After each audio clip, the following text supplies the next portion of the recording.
Sup, gang. Um,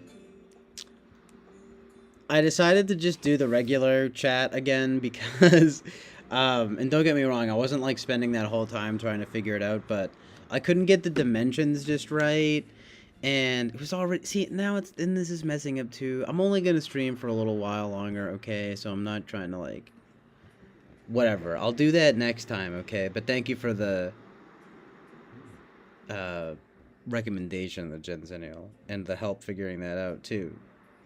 But I put it in the browser and it like instead the link and then it's like I don't know. I wasn't able to get it the way I wanted to, and I just want to keep it simple right now. But like it's not a big deal as long as as long as I keep the chat on top and keep the like the mouse on the chat.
Yo, what's up? I'm just chilling.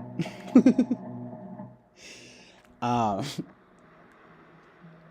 Sorry, I disappeared into uh, a Beach Boys induced heaven. Um, why you're kidding, Chris Chapin? Is it because of the Beach Boys heaven, or is it because I'm still streaming? I assume it's only one of the two. Guys, I just used these eye drops before. I used allergy eye drops mostly, and then these other drops, two that are more like soothing, and these allergy drops like still sting, so I might have to use the other drops again in a second because they're kind of annoying me, to be honest. Someone alone in the city tonight. You gotta do what's right in the city tonight. Do you guys maybe want to watch a little bit of a public domain movie? This is like the weird part two midnight movie version of the stream from earlier. So it's like even weirder.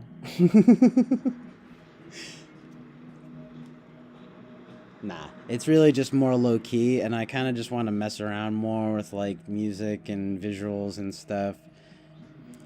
I was just talking so much earlier, and it was so long, and it got cut off at the end.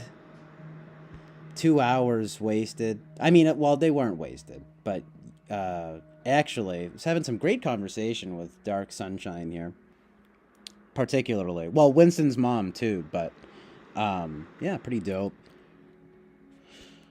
Uh, with like both of them, but I was digging the sort of Dark Sunshine. Very nice of you to ask. If you really want me to come up with a nice little list of like films for you, I'd be happy to.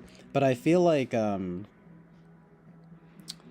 I feel like I need a little bit more of your sensibilities to give you the best recommendations. You know what I mean? Um,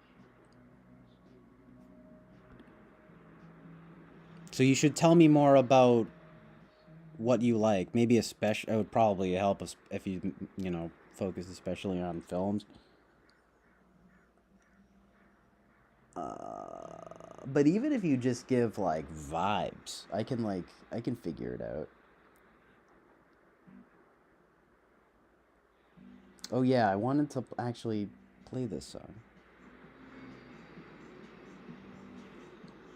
Nice though, the Genzennial. I've seen the Beach Boys twice with with my dad actually. It's very nice because we both love the Beach Boys. I mean, I wouldn't.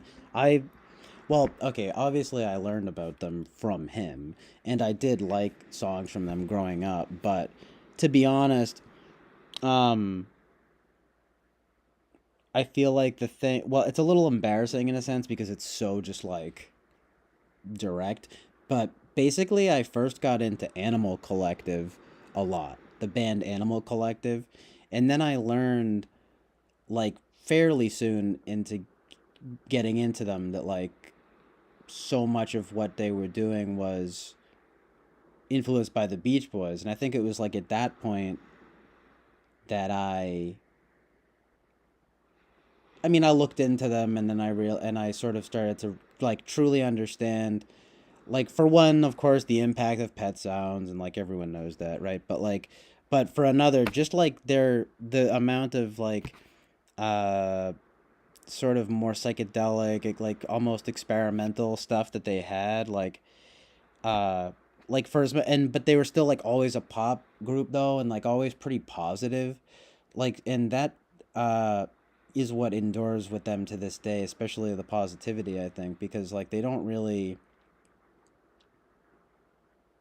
like they're kind of fun, they're kind of like fun and funny, like when they're old obviously their old stuff is so like um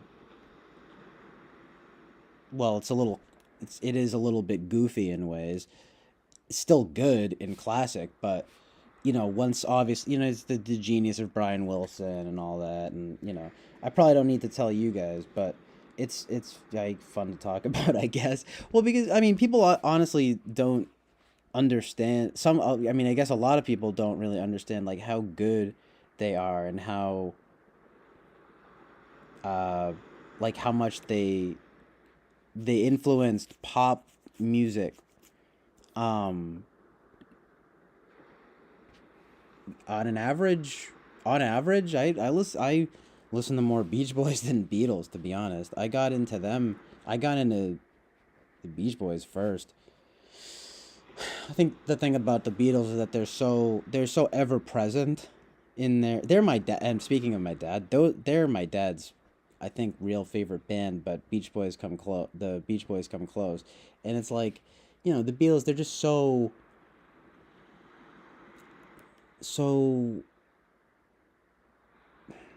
what's the word? Well, I mean, that, like, they're amazing, but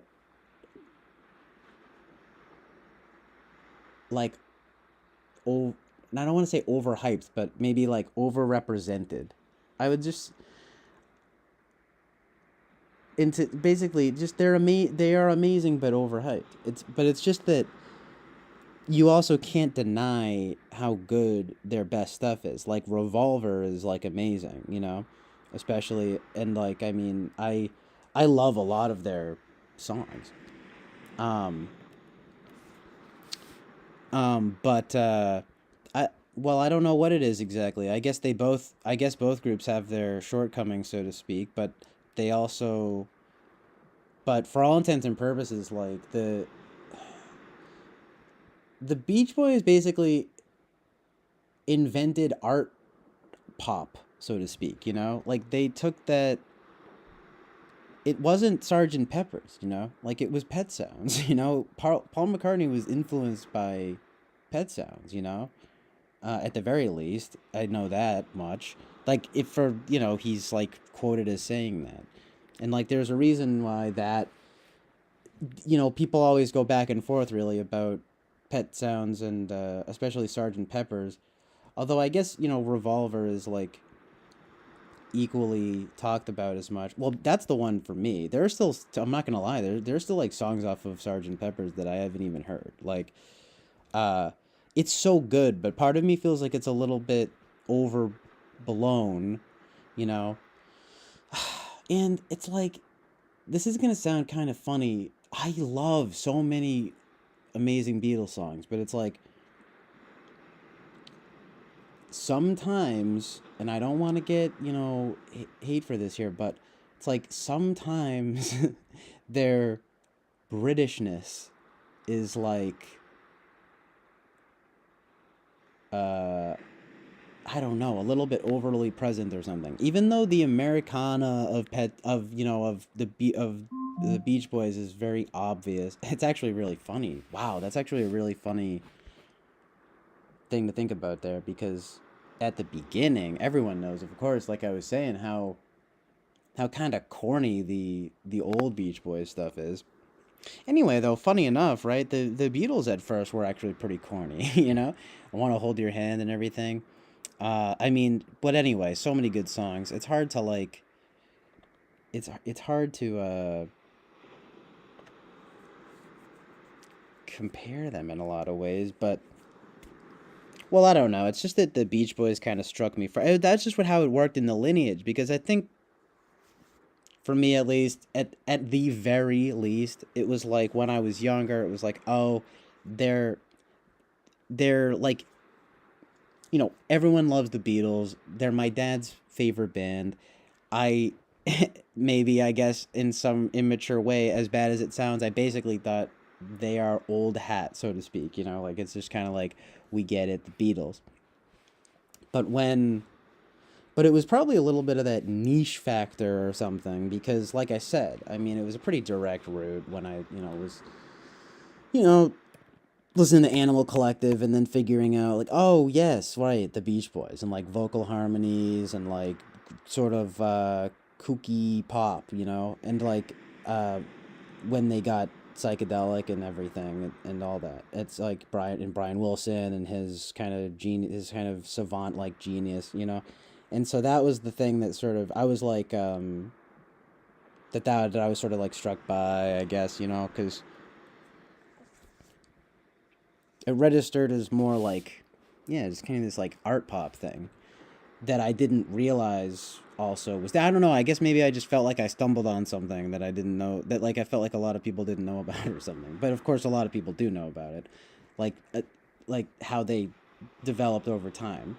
But surprisingly a lot of people don't really, or at least they don't like understand that. Anyway, the thing about it though is that the the Beatles were much more rock, you know?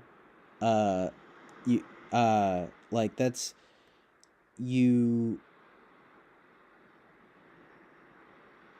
had to, yeah, it's fine, the Zennial. I mean, they never the thing about the Beach Boys is that, you know, it's so hard for people to like just accept how amazing their music is. Like no, I'm just kidding, but it's just because like what it is that there's a bit of silliness. You know, it's like there's a bit of, especially with their early stuff, there's the shtick of the 50s. Let's take we up. We're gonna and taking the car out, going to the beach, and do do do do do. Yeah, like we get it, you know, very one note, but I you must know that with Pet Sounds and everything, right? That they like sort of they expanded because Brian Wilson, you know, stayed back on tour with all his, you know, basically his problems, and you know, and but he did indeed. Well, basically, he that's the word that I should be using here is symphony, like symphonic, you know, symphony. He made like that's that was what he wanted to do with Pet Sounds. He made I think I don't know if it was Pocket Symphonies or whatever they call it. There's an Air album called Pocket Symphony. I don't know, but it was something like that, wanting to make like little symphonies or something like that. And you know, just the whole sort of like story is cool. How it's just like him being like, okay, and then this part, like with, you know, a bunch of a full studio of like all kinds of musicians, you know what I mean? Um, and kind of just him as the not really like a wild man conductor, but more of like a just he's not really I don't think he was really working with, like, he wasn't like a traditional composer. He was kind of just going by the whole like legend, of course, is the idea. It's like he heard all the music in his head, you know, of course, which sounds like super romanticized, but it's basically true because, I mean, it's if you however you want to describe it, it's basically like he would come up with ideas, or he might say hear the sounds, I don't know, but basically like, you know, it's he would come up with the ideas at the very least, and then like translate them to the uh players. What's the word I'm looking for, to the well, to the band members, basically. And he would kind of make it work. He would literally just be like bum bum bum bum bum bum or whatever, you know, and just tell them, and then you're gonna go this like that and whatever. I don't know. That's kind of just like, you know, inspirational to me, right? Because it just shows you don't need to be like. It does help though to be to write sheet music, but you know, you didn't need that like classical training to work with a uh classically trained group, you know, because you had string sections, and you had all sorts of, you know, sometimes people make fun of it, you know. And I don't know if you guys have ever seen like Walk Hard, the Dewey Cox story, but I think I might have even seen that before I even really like knew about the Beach Boys, and which is kind of funny and weird because well, it was probably around the same time or so. But well, anyway, because I was pretty young to see that, I guess. But it's a very, it is honestly is kind of a cult classic, and funny, and very funny, because it's a spin on like, you know, it's a parody of biopics. And like he kind of goes through, and basically the filmmakers and John C. Reilly use the opportunity for for him to just like go through all different, it starts from like Johnny Cash, which Johnny Cash is awesome too, by the way. And you know, like you get the idea. It goes from Johnny Cash to like the Beatles and to the Beach Boys, or maybe I don't know which one comes first, but something like that. Because he kind of went, because then that's part of the arc, because he kind of has like a mental breakdown and he makes, his pet sounds, and like, I didn't realize it until after the fact. It's like, oh, the song he's doing sounds like Heroes and Villains. So then I like get into freaking Beach Boys, and I'm like, oh wow, well, like, yeah, no, this is amazing, but it's like but yeah, it's the thing, the word that when I say kooky, there's truth in that, because it's like, well, yeah, the guy was Brian Wilson was kind of off his rocker, um but some unbelievable music there. I mean, the two songs that are probably their biggest, but also resulted from that era, were God Only Knows and Good Vibrations. And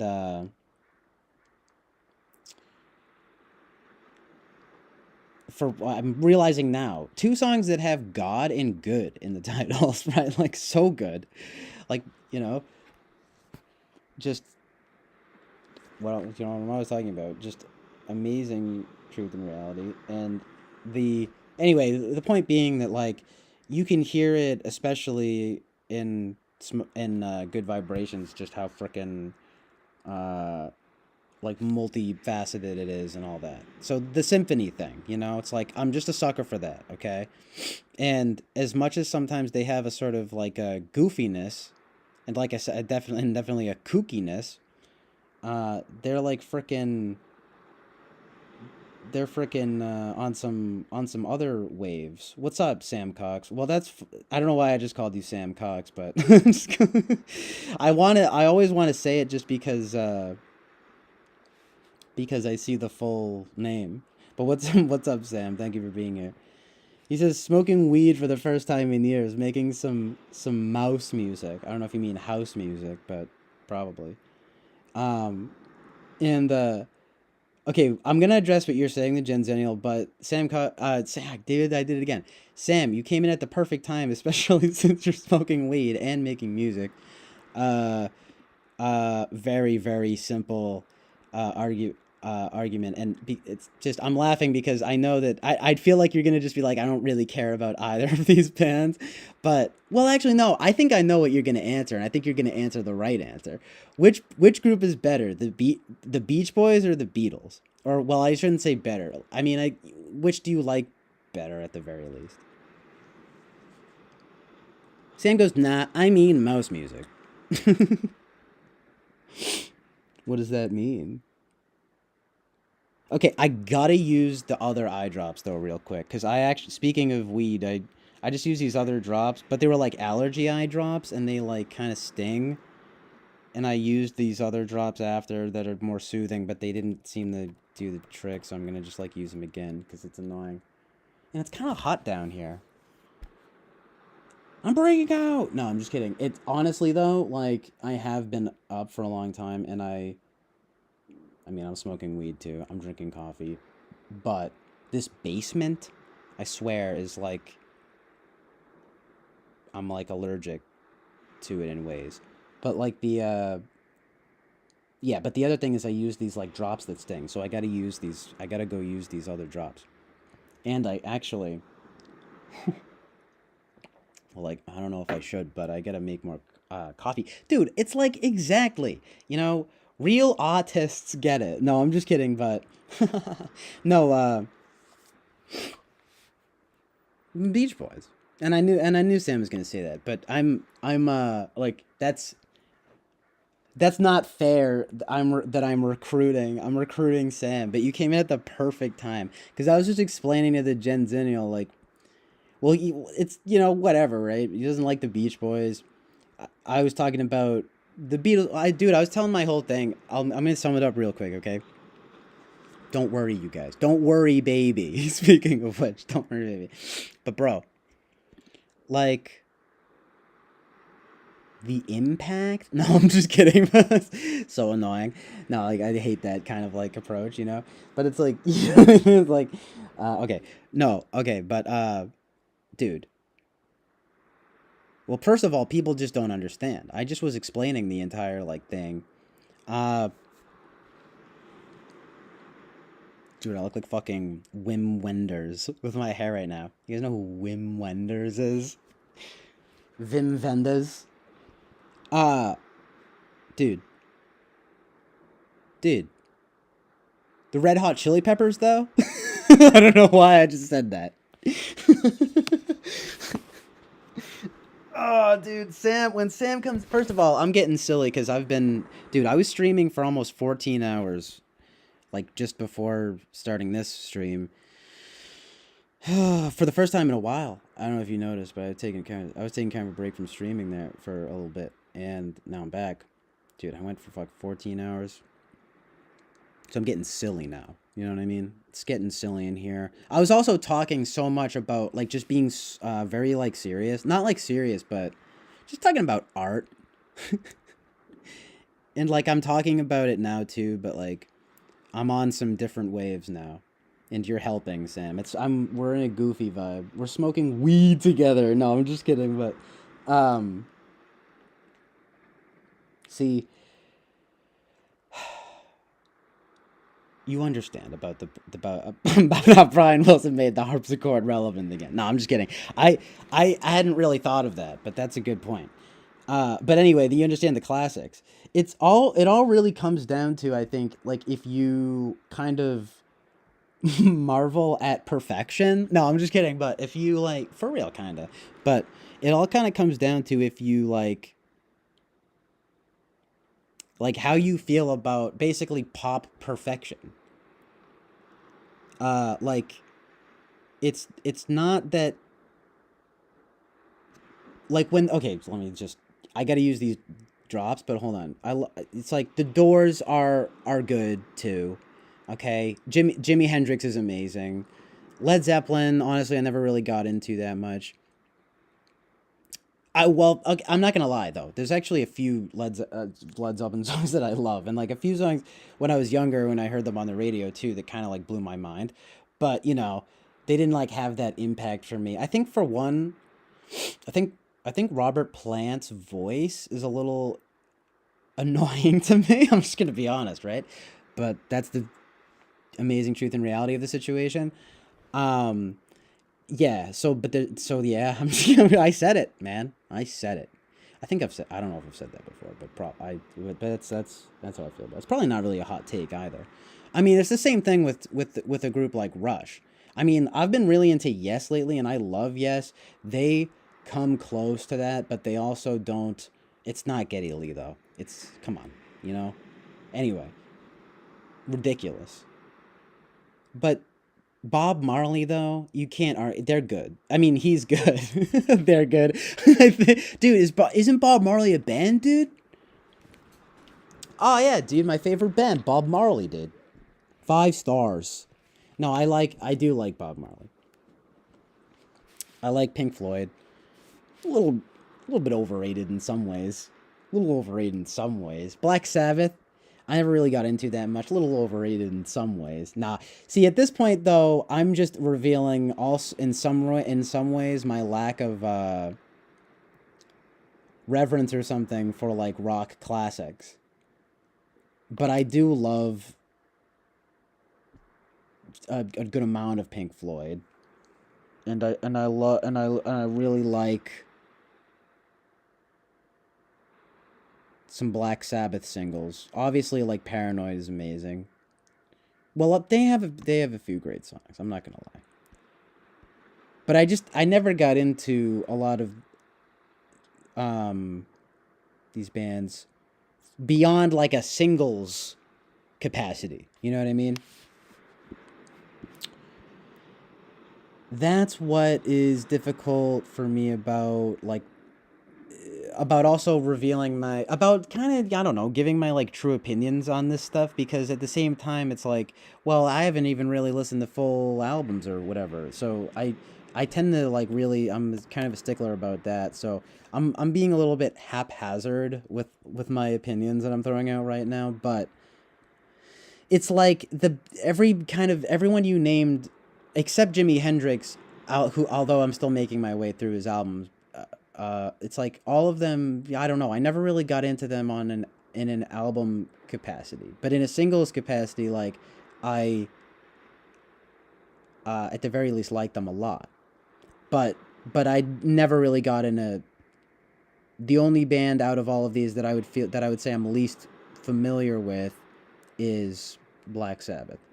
Although I'm familiar with, a few of their singles too. It's like obviously I know War Pigs and Paranoid and Crazy Train. Okay, I don't even think though that I can name another song from them.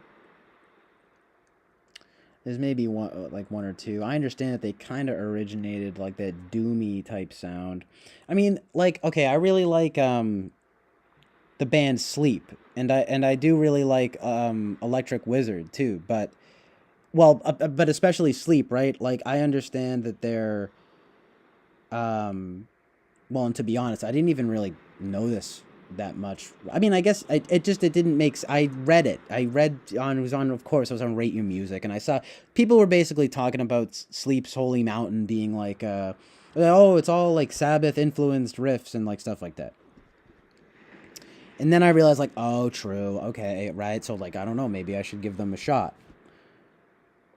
So I will say that, okay. I mean, if it wasn't for Sabbath, there probably wouldn't be so much of that. Yeah, that just like that heavy doom stuff.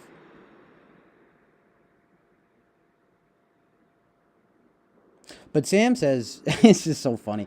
Forever the contrarians, me and you, Sam. No, I'm just kidding, but kinda in a lot of ways, because he's like, I mean, you can be you sometimes even are a little more contrarian than me in ways, but like, bro, that's hilarious about the. He's just like, I'm with you on Black Sabbath. I really don't fuck with him. Like, I for real don't get it. Yeah, but the Beach Boys are amazing.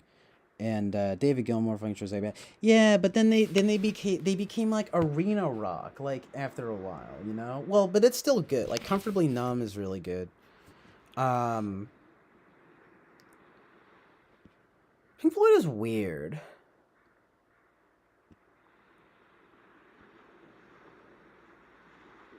I do like a lot, like a good amount of their songs though. Some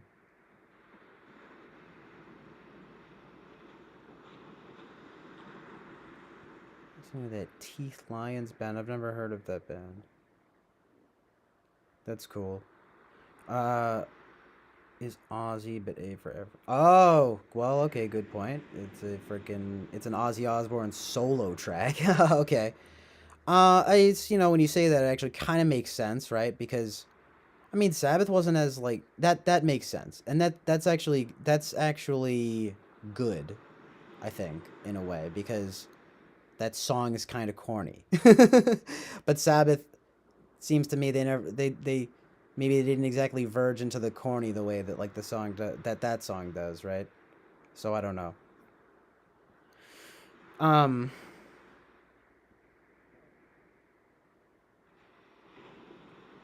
they have that one album with like the cool. There's a cool cover that I like that you know it's probably one of their like early albums, but it's like you gotta respect the classics. But and speaking of which, did they name? Does anyone know if they named their band after the movie? Like well, I guess they wouldn't because it's Black Sunday, but the Mario Bava movie. What what is I? It's I mean it's Black Sunday, but wasn't the alt isn't the alternate title Black Sabbath or something? I don't know. I just been wondering if they like named themselves after that or if, yeah, basically. Because why would they? I highly doubt that the movie named itself after the band. People don't do that. Actually, isn't that funny? Movies never don't name themselves after bands. Uh, but or even or artists, but more often than not bands. But bands name themselves after an artist, but more often than not bands name themselves after movies. That's pretty funny. I mean, it makes sense, but it's just funny because how do you explain that? How do you explain that to the aliens when they land or whatever? I'm just kidding, but nah. But the like, how do you how do you explain the difference between doom metal and sludge metal to the aliens? No, I'm just kidding. That's funny. Um, Yeah, but you know, what was it talking about? Sabbath and I don't know. I just never got into them. Well, I just never tried. I guess there's just so much music and so many movies. Oh yeah, the thing about naming the movies after bands. Yeah, so true. Yeah, someone's gonna have to give me some intel on that. I feel like Sam probably likes that movie or something. I feel like I saw you rated it or something one time. Of course I know that. You fucking freak. Unrate your music, dude. That I'm addicted to that website. Uh no, I actually haven't even really been on it. Well, I go on it. I go on it fairly frequently, but I haven't really rated that much stuff lately. Uh yeah. It's just fun though. I need to use those drops. My eyes are bothering me.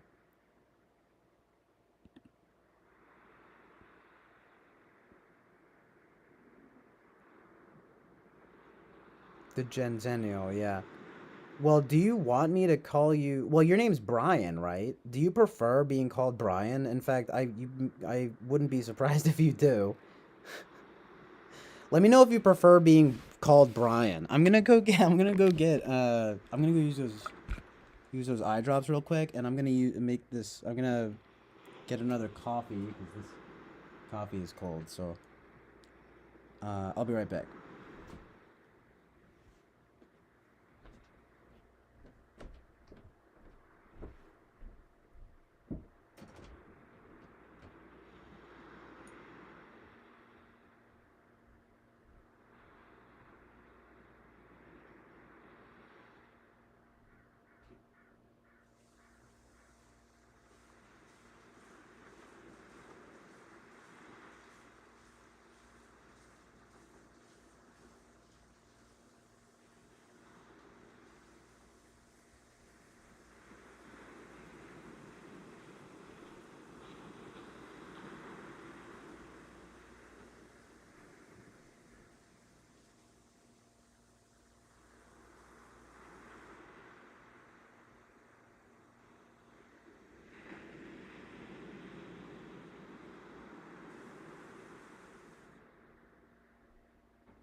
Connected to Bluetooth.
Yo.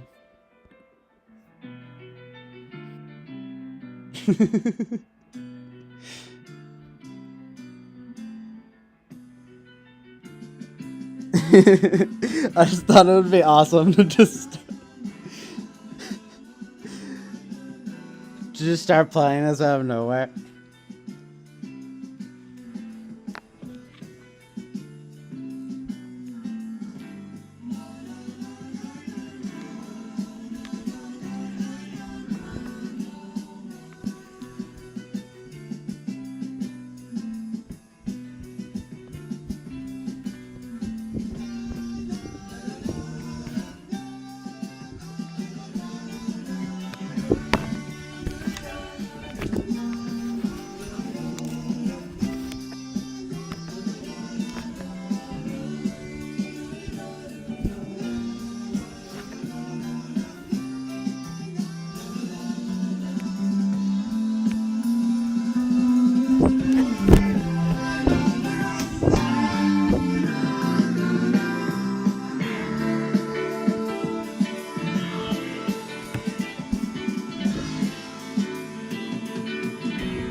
La la la la la.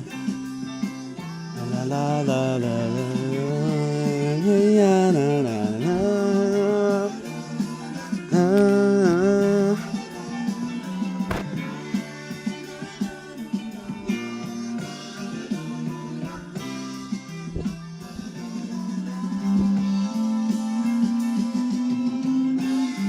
Y'all ready for this?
Yo.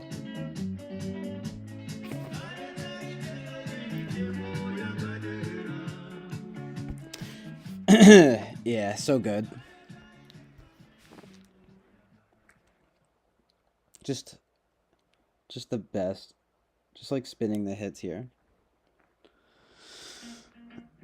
I don't know what that is. That was from the radio there.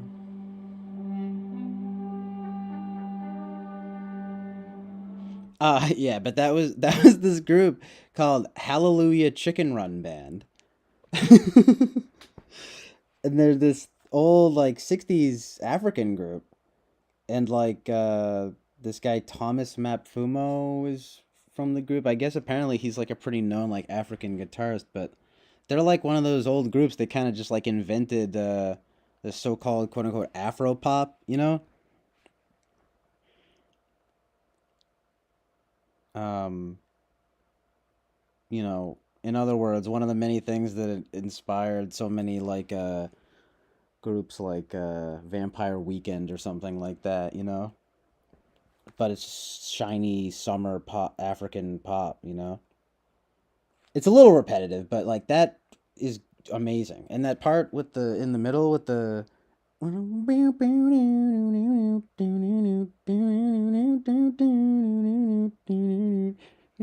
man. The but the sound like a fucking stoner, right? I was like, yeah, man. But yeah, that's the shit, dog. But the Yes track is just so unbelievable, right? It's like yeah, the part in that song though with like the even laying up for eternity. Yeah, and like the last one when it like echoes so much, it's so good. Yeah, but I love those moments, those moments. That and like in that last track with the frickin' that guitar part, like bruh, I live for those moments. No, but literally though. But I mean, it's like you can't even compare. Like, yeah, that last track is really good too. But it's like the freaking Yes track. I mean, come on, it's epic. That's why I had to come in. It's kind of funny though too. Right? It's so epic that it's funny. But then there's other like, well, that's kind of the album. I mean, you guys were talking about. I was seeing what you guys were writing in the chat here. But that song is so crazy, isn't it? That's one of those the one of my favorite tracks from them that I've heard so far. It's definitely on there more. It's funny that you mentioned that because that probably is one of like the heavier songs that they have. I'm like, oh my god, like is this metal? So good, but like I mean, it's prog. It's just like progressive rock, but it totally invented any like kind of like especially on something like that track. It's like kind of invented metal.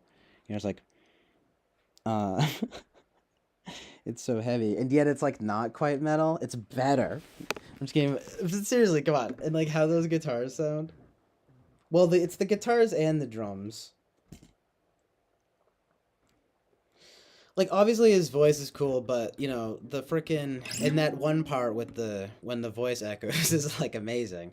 But I think the drums and guitars make that track pretty much because it's well then it goes into that like piano part and I mean I don't know just the thing with Yes though the whole thing of like them getting them well they incorporate all these like different time signatures uh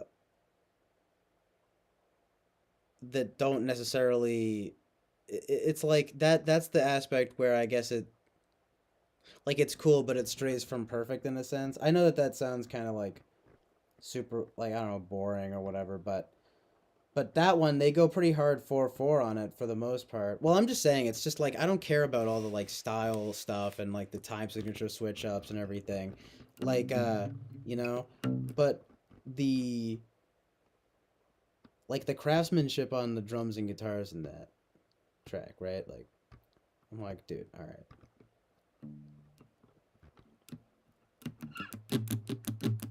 I'm trying to rap over that beat. No, I'm just kidding, but it's like too good to be rapped over. It's just one of the but this another one where they should sample that. I'm always thinking of like stuff that would be good samples, but you couldn't clear the like. I'm probably gonna get a copyright strike on that. Like, Yes are pretty well known, especially that album, Fragile. It's like I said, like Fragile and Close to the Edge. But I'm glad I heard them because they're so epic. I mean, yeah, it's funny though. Jen said, I was like, let's not get carried away now, lol. Yeah, but yeah, Chris Chapin says definitely the guitar adds a lot, right? Like, I guess what I just like though, just to wrap it up on that, is how like, well, just because like my whole thing always tends to be like liking things that kind of like incorporate metal in a way in ways that seem or like feel metal but in like ways that are a little bit loose with it where I'm being a little bit loose with genre like with emo. I was just thinking about this like talking to I was talking to one of my friends about like oh the Smiths are emo but it's like he's but then he was like well you know he was like Morrissey's emo he's like well I was just saying like you know I'm not really so into like emo stuff but something like the Smiths or something where like Morrissey is like basically emo. It's like, yeah, I like the Smiths, you know, and I like some of Morrissey's solo work, but like, just mostly like the first two albums, you know. But he can be annoying, of course, with his whole like diva personality. Not to mention, I mean, I'm being pretty nice to the guy because I don't mind the un because to be honest, it's just like I don't know. I'm not like offended by anything really that he's like said or done. I mean, but he's been, I mean, at the very least, un PC and pretty and a little bit. I don't know, like I don't know how to describe it. How do you describe Morrissey? Well, anyway, a lot of people just really don't like him, especially these days. But but yeah, he's kind of a diva. Anyway, that's putting it lightly. The Smiths, though, yeah, playing. you know, I'm being loose with the genre, so to speak. But he's like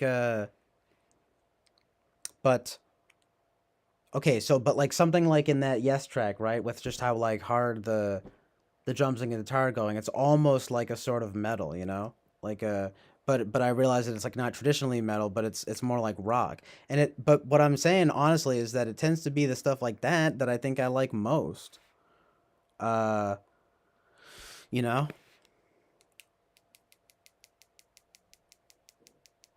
Sorry, I'm getting tired, but like what was the other thing I'm saying? I'm just saying they can just consistent in that way. Where basically it's like I'll be honest, I basically like rock more than metal. Period. That's the fucking gist of it. Okay, sue me. You know what I'm saying? You know what I mean? Oh yeah, the emo thing, right? And it's just kind of like yeah, and I like something like I don't whatever you would call the Smiths and Morrissey or whatever you would call that style, but like the I like that better than like most emo, for example. But I will say that like metal is generally I mean, metal generally tends to be quote unquote cooler, you know. Well, when it's good, it's good. But I always compare like horror movies and metal in that sense. But I don't want to get too sidetracked. Like, well, that's I mean, well, actually, that's kind of a good topic. But it's just that I've gotten into it before, and like I don't know, I don't want to be like boring about it because it's kind of a boring like cold take, which is kind of just that like, well, you know, depending on the like, there's not going to be necessarily beauty there, you know, but it's like, uh, yeah, it's kind of a whole long-winded like bit that I even got into a little bit earlier, but uh,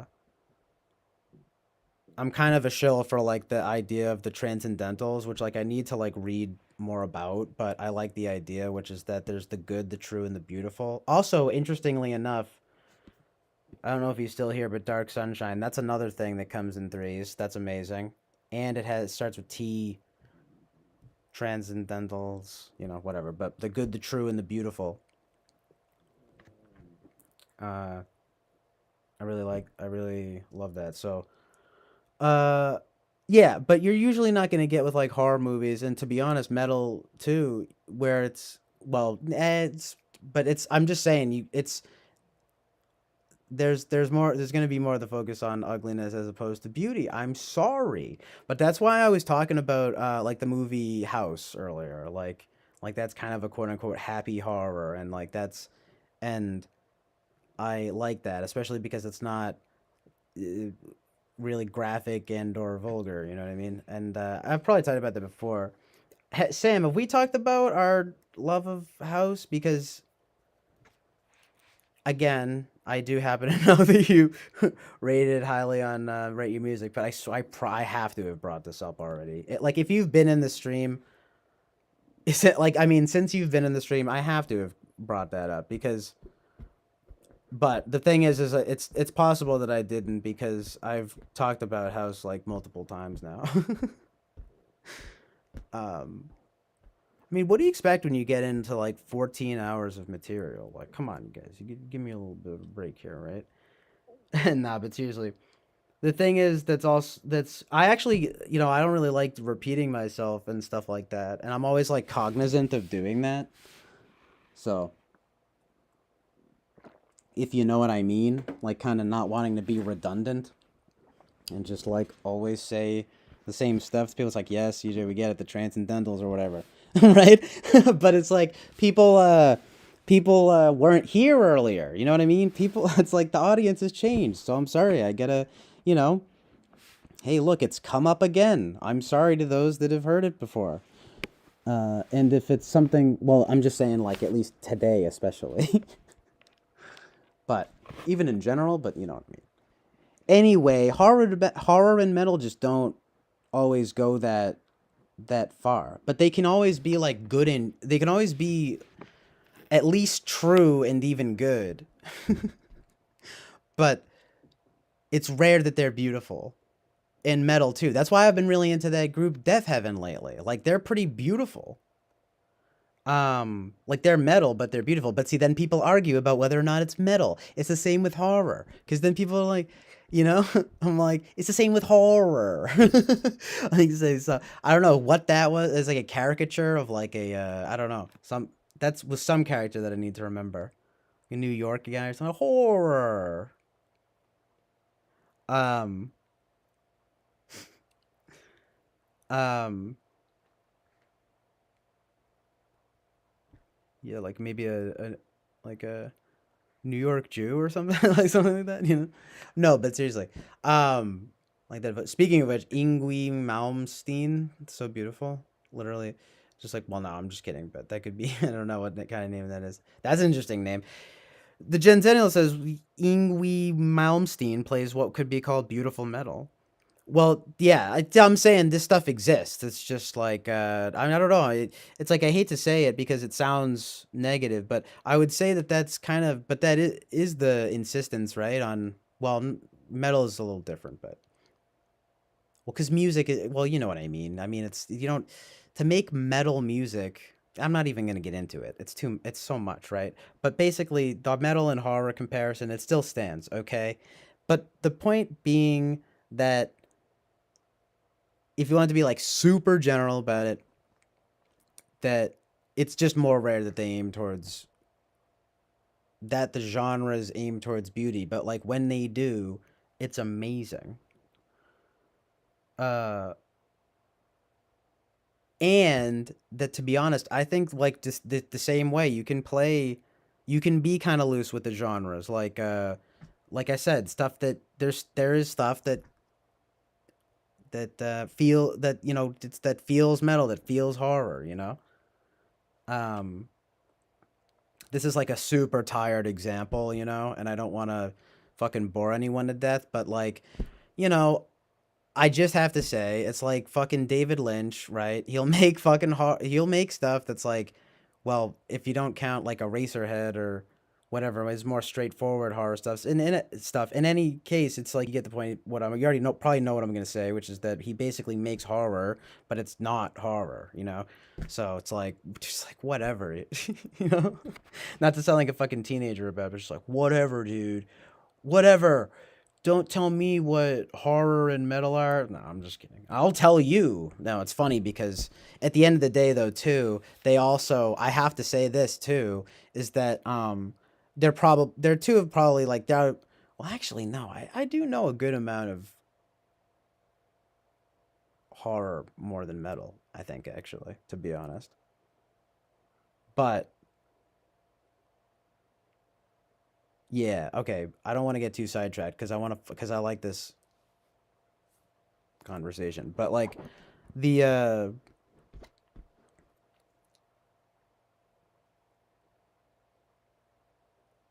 but it's not like I'm saying any like hot takes or anything like that. Not even a lot going on in the chat here. What the fuck?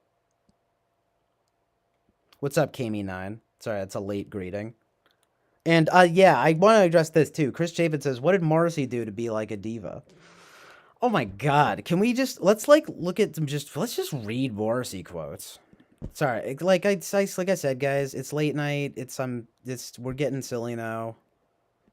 Bear with me here. This is we're just being dumb now. uh, yeah, I know Buckethead. I've never really listened to him though. I feel like he keeps saying that about stuff. Ugh, stop revealing my music and film ignorance. No, I'm just kidding. But no, what I was gonna say though plays right into that, which is basically that I just don't that they're like sort of my less traversed in genres. They're just cause like metal and horror, because they're just inherently of certain moods usually that don't well that are often negative and ugly to some degree, I guess, but to some extent, I guess, but see the best of the best though aren't just like that or whatever. There are at least like points and et cetera, right? But I do always feel like I don't know with these things, it's almost like stifling. It's kind of just like, well, just things that have. Basically, how I always put it is when there's stuff I like stuff that has metal elements and horror elements, but this when people want to get into debates about like what horror and metal are, I sort of just say, okay, I think I know enough to know, but I will admit that like for example, like it's more often than I'm gonna watch a drama. It's more often than I'm gonna listen to rock music. You know what I mean? That's like funny. It's so funny. I can't even like believe saying that out loud. But the drama thing more less so. No, the rock. I meant to say the rock music thing more so. But like so-called rock, so-called pop, whatever, right? Man, I'm just realizing just though just genres are just dumb. No, I'm just kidding. But genres are necessary. Well, they're helpful guiding points. Not to just fucking ramble back and forth, but genres actually really do help us to classify things. I like genres. You know what I mean? What am I even saying, right? No. It's like It's like, who fucking cares? CJ, shut the fuck up. You know, care if you like genres or not. It fucking, they exist or whatever, right? Nah, but seriously, some of y'all be getting way too hung up on like this isn't proper, whatever.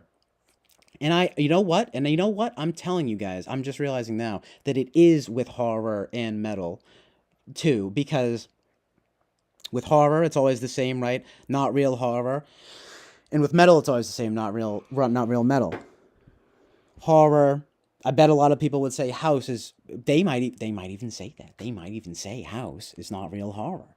But then people, and then there are some people who I see all the time saying, Death Heaven are not real metal.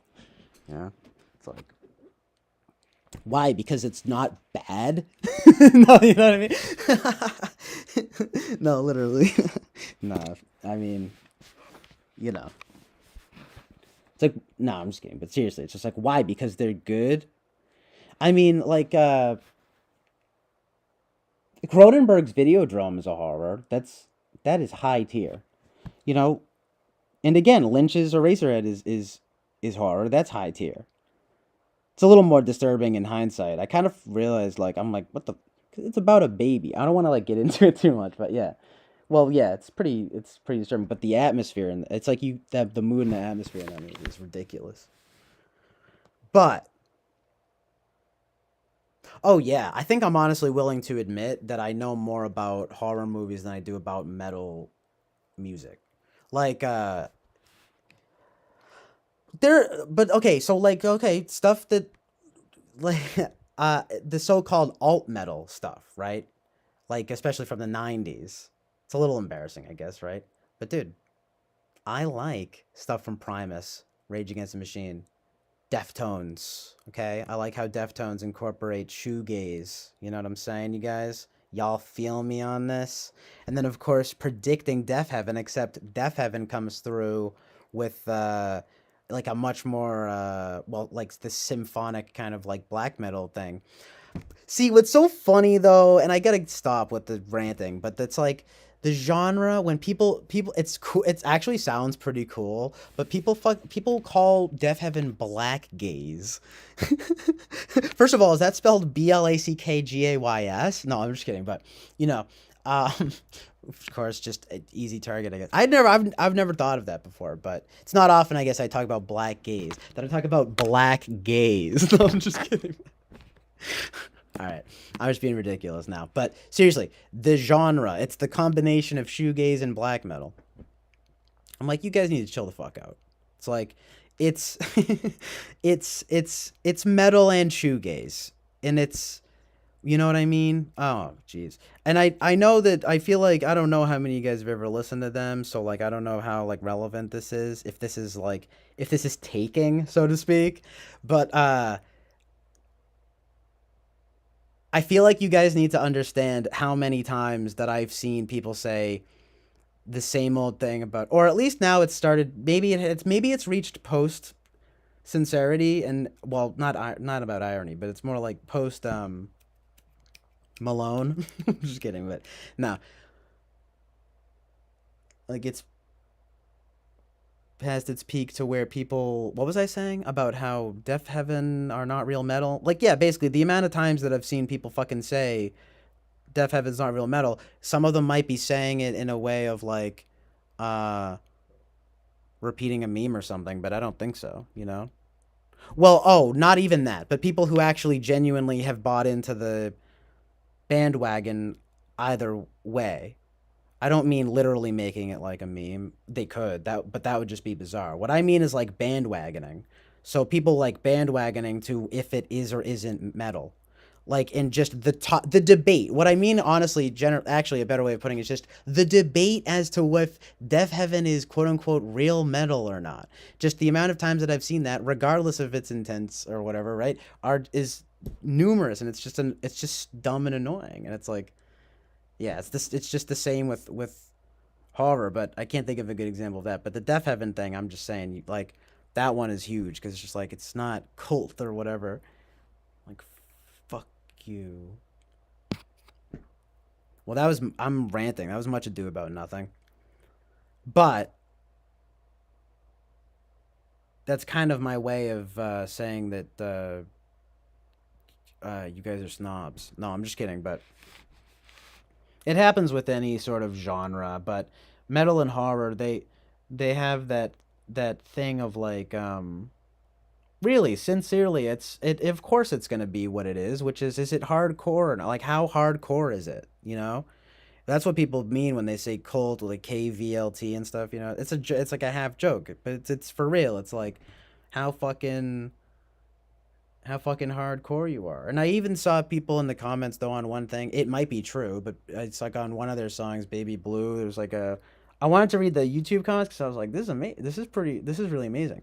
But there was one guy who was like, oh, talk about like a Kirk Hammett ripoff or like a Metallica thing. He's just putting in. He's just doing a pentatonic solo or whatever. And I was like, well, I'm like, God, you metal get it's not just it's like the worst kind. It's you're not only a metal fan but a metal guitarist. No, I'm just kidding, but right? Because of course then they're talking about opinions, right?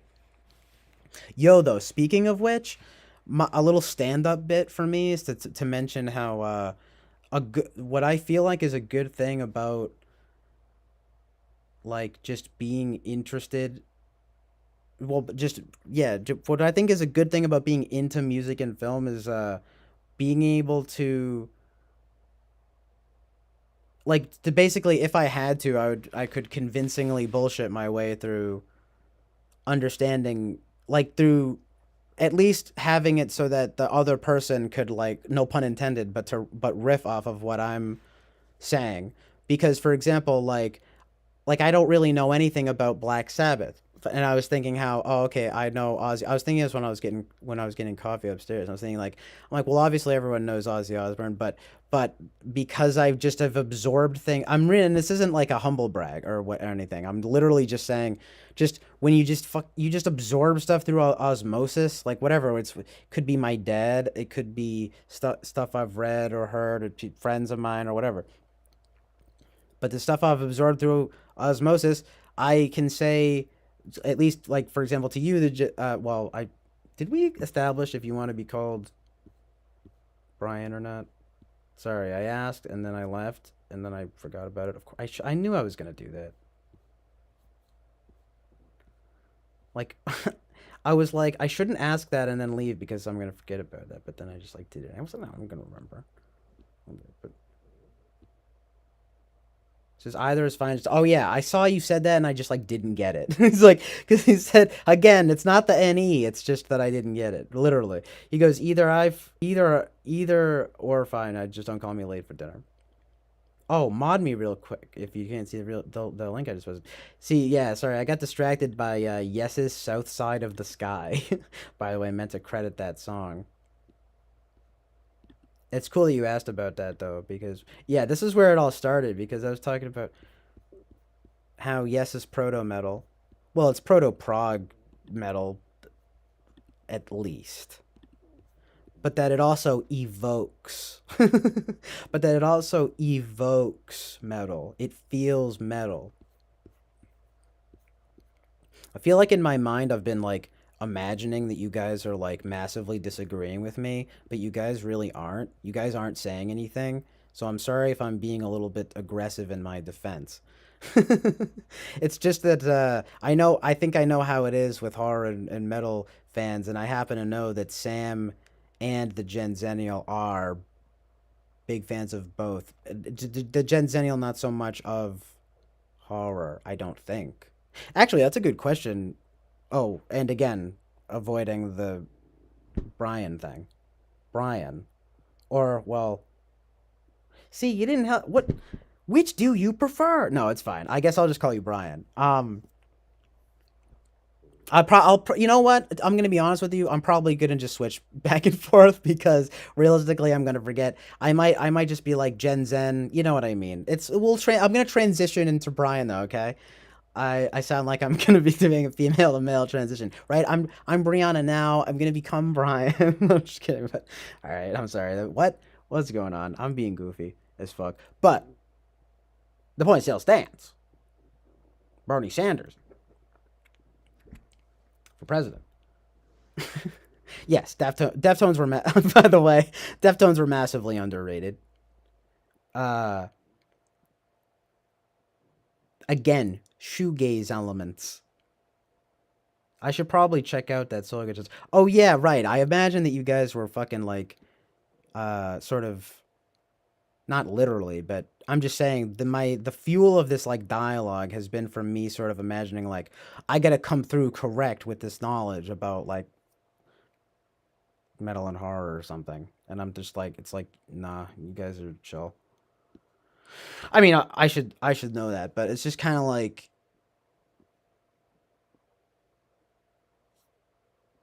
you get used to that, and the thing is literally I'm just trying not to come off as like snobby or like acting like I know that much about stuff that like I said I feel as though I traverse in less than other genres compared to like of course like drama and rock. But it's like, see, I wonder though if a lot of you guys would agree with that because it's like well actually, you know what? That's a good survey, you know? Like what do you guys could you guys narrow down a genre? Like what genre of music do you guys listen to most? What genre of film do you guys watch most? Hey, at least this rant wasn't all for nothing. Now I that's those are good questions. Yeah, and it's like, just genre snobs. Call in and let me know what you think. See, this is why I need a fucking radio show. Cuz then I'd be like, "No, go." And then you're on the Brian, you're on the air. See, I call you Brian now. We're friends.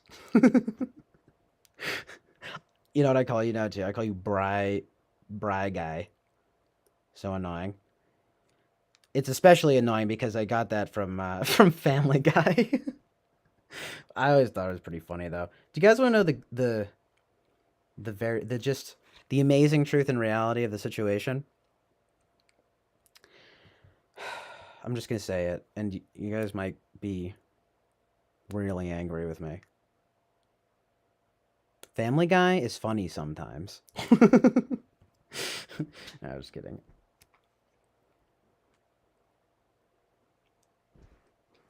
Well, I'm what I'm kidding about is the way that I said that. I'm not kidding about Family Guy being funny sometimes. I don't think that that's a very hot take. Is that a very is that even you know?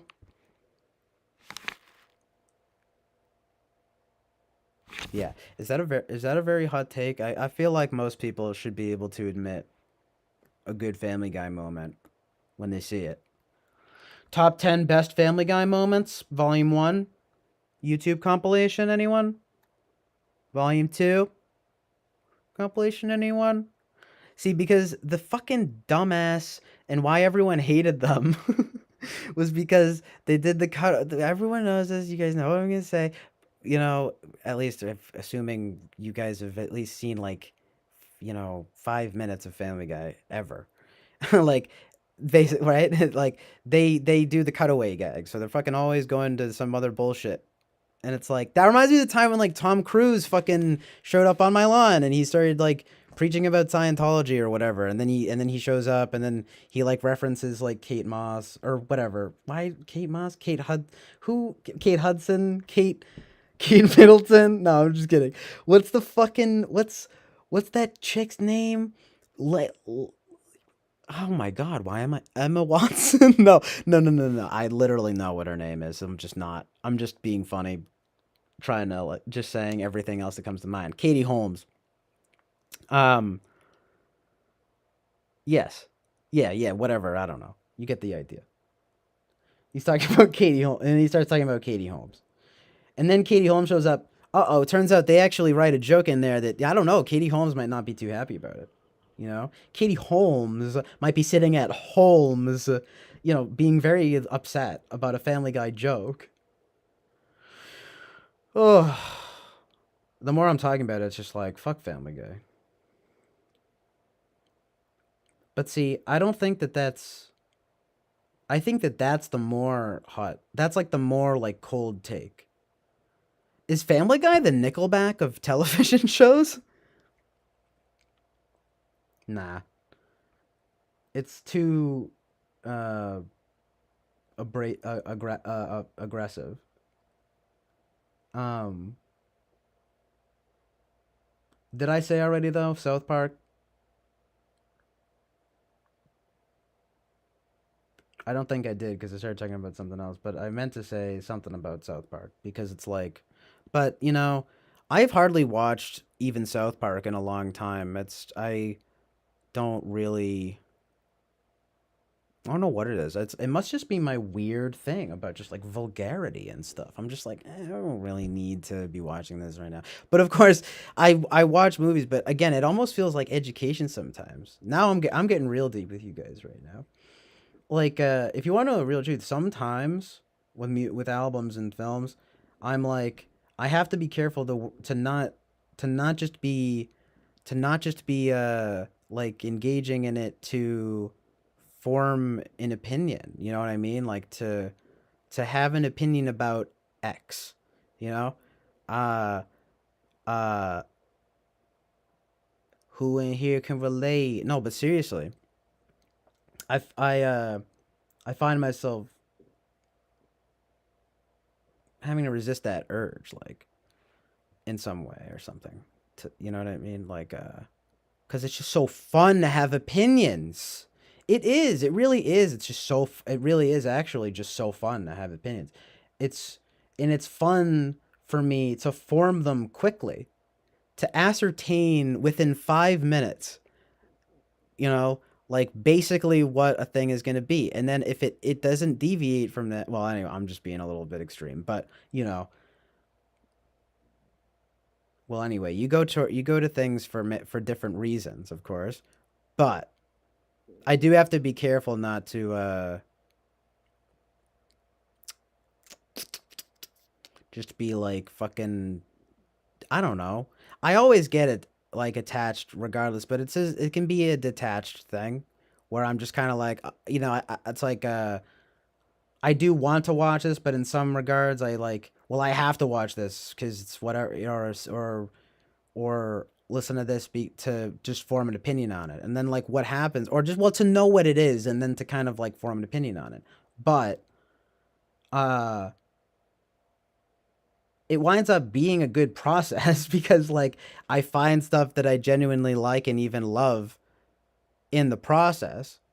But it's actually part and parcel with what Dark Sunshine was talking about earlier, where it's like damn sorry now of course forget what exactly it was that he said. It was something to do with like watching stuff oh yeah because it got me all on a kick about like education, it's like you're just like you're trying to educate yourself, and it's really I'm not trying to sound fucking like pretend the dreaded word pretentious, but you just when you watch stuff and you listen to stuff and you're like this is education, um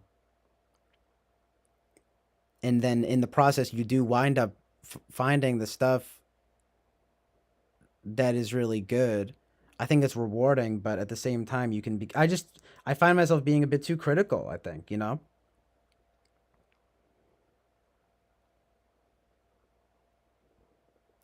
Actually, it's yeah, basically.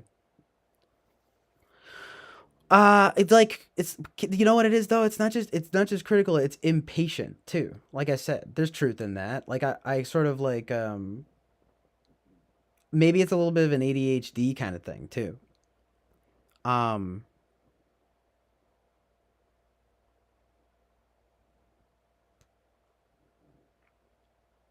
well, it definitely depends on what it is, but I'll just definitely catch myself being like, well, I don't want to be too like critical and clinical about this stuff that I love. You know what I mean? It's really genuinely like it's something to consider when you're trying to fucking I don't know be good at this stuff. It's like enjoy yourself, my dudes. Actually, Sam, you said something recently. You had like an you had like an Instagram story that I saw, and well, I guess I should have said something at the time, but it doesn't matter. I just happened to see. though, that you were saying something about like people should just like what they genuinely like, and like, not care about that stuff. Um, yeah, I totally agree. Um, it's basically just that classic thing of there's so much art, and I'm totally eclectic, but even in that regard, I wind up being like, all right, I want to find though what really is truly like what really is amazing to me in life, with that with music and film, and it's like, but it makes me fucking snobby, I guess. I don't know. It's like overly critical. It's like shut the fuck up.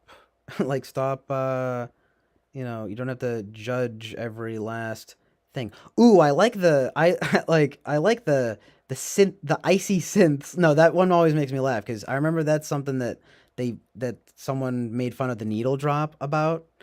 Uh, and funny enough, he's probably an ENTP. If it's true that I actually am an ENTP, which again I don't really know if I am. I still think I'm probably some kind of NFP, but like the freaking uh but yeah, it's actually an interesting thing though to think about if you consider it from being an ENTP, because you'd be overly critical basically. And then the thing that's you got to be really careful about, if it's true about polar FI, right? Is like is actually knowing what you like. Like that's scary. I mean, but I think I know very well. That's why I always have thought that I use FI, because I actually am like very discerning with the stuff, and I can very quickly ascertain whether or not I'm gonna like and dislike stuff. Like I was, half joking about. But I don't think that it's good because it's very ADHD. And actually, a few years ago, this this this this guy, I actually really like his music. I've played covers of basically his stuff in this stream before. I don't really. I guess I've talked about them a few times, but I don't really bring them up that much. It's Deer Hunter, Atlas Sound, Bradford Cox. There was an interview with him, um, like a few years ago that was pretty good. I think it was with like KCRW or something, and he like was talking about this stuff, and that I just like am always thinking of, where he was talking about, the modern generation, they go to stuff to just like to just say, "Oh, now I know what that is." It basically just easily clicking through stuff, and find that stuff. And I never want to do that. I don't think that I do that as much as I kind of make it sound like, but because like I said, I mean, I'm very discerning, but that's kind of the thing. I was like overly discerning. But it's that, and it's novelty, and that discernment, whether it be however you want to, if it's FI or TI, I don't know if you want to put it in that way. But um like I'm saying, if you want to add like type to the mix here, and this analysis of what taste is or something. But whatever I'm talking about here with Bradford Cox, what he said, how yeah, no, the yeah, especially though the novelty, where you're saying you go, oh, okay, now I know what that is, and then it's basically, then you file it away, and you move on to something else. It's like, well, that's not very magical. Well, no, but sincerely, right? I mean, not to sound like fucking 4 years old, but I mean, no, it's not. It's literally not. And it's that whole thing of the whole conservative thing of like, back when you were, it's, back in the day, and you would have to go to the record store and feel the thing in your hand, you buy it with your money, blah blah blah blah blah. But that actually does make a difference. So it is what it is. Yeah, nowadays you just go on fucking HBO Max, and I'm watching the best stuff, But I'm like, you know what I'm saying? Like but it's like too much. Too much stuff. Freedom of choice. Too much freedom. Too much freedom. Give me liberty or give me death. And just like, what? I'm going back and forth here. No, it's actually the thing that came up earlier as well, which is, well, for lack of a better word, it can be analysis paralysis. I mean, for lack of a better, so I mean, say, for lack of a better phrase, it could be called analysis paralysis. But there's also the other thing that's all I forget now. Cause I'm ranting. What's up, Mac Daddy? Thank you for being here. Mackenzie. Um, the Gen Zennial says ENTP is my supervisor. I can spot them a mile away. Sup, MD. Oh, yeah. MD. That's right. The doctor. The doctor's in the house. Um. Yeah. What was I going off about? Some just stream of conscious nonsense. Round the blind sense. The blind sense. Of course, nothing rhymes with nonsense. The cons sense. I try to do some like some like lyrical miracle rap. the the con has, you see, the con has sense. It's crime rap, you know. It's conscious crime rap about the streets and like how the guy he he cons people and you can't trust anyone in the streets. You know what I mean? You guys know what I'm talking about. How you can't trust how you can't trust anyone in the streets. Just yelling for some reason. Dude, no, yeah, I guess. I don't know. Stop. Chill. Dude, chill. You fucking freaking out, dude. There's this thing me and my friends used to say sometimes. I don't know how it started. I'd be like, "You're too high.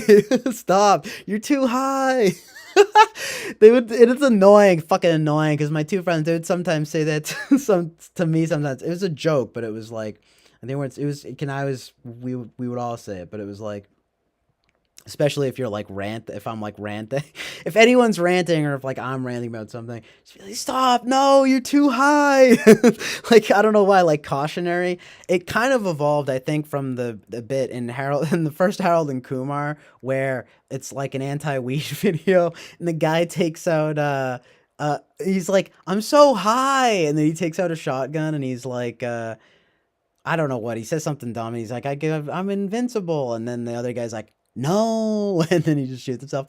And then Harold and Kumar are watching, laughing, whatever. It's fucking pro weed propaganda. Okay. No, but, literally directly, it's kind of meta, kind of like a deep scene, a deep Harold and Kumar scene where in which two stoners are watching an anti-weed commercial or whatever, an anti-weed, yeah, commercial, whatever you fucking call it. And it's like, they're high, and they're laughing. Evil film. No, I'm just kidding. The first Harold and Kumar it's a little bit crude and vulgar, but it's at least pretty good. It's like a pretty good stoner comedy. But the second Harold and Kumar is like kind of gross and sucks. But what's funny about it is that there's um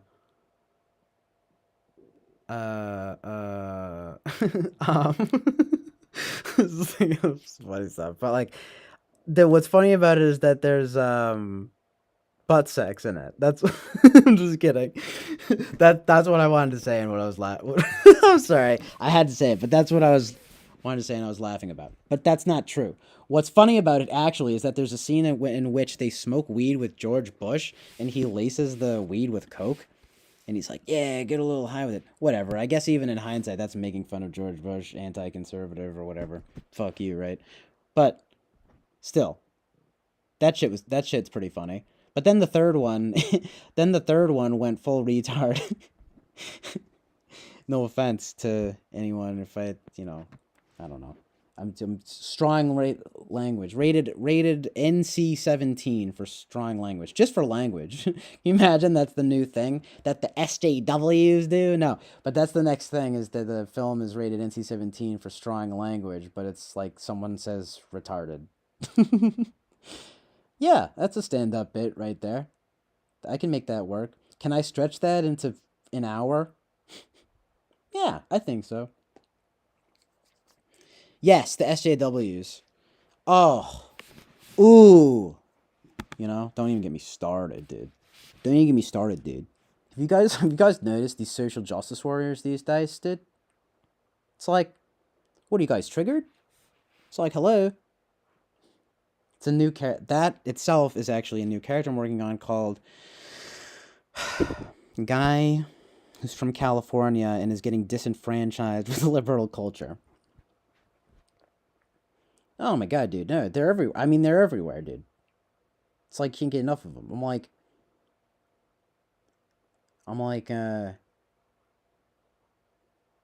Black Lives Matter. How about something else, something funny? How about you know what I mean? Because that's the thing about Black Lives Matter is that it's not funny. Is that it doesn't make me laugh. Things have to have humor or else they don't grab me. When you want to like get people on board with like a cause, right, dude? Oh, that's what they do with AIDS.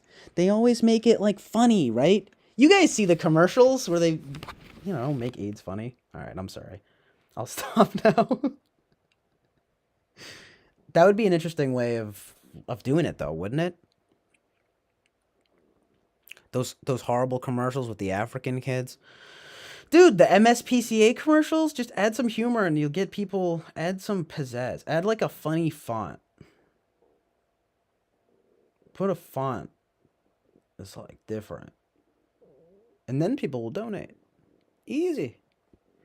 Easy peasy lemon squeezy. Sorry, I got drunk when you guys weren't looking. Alright.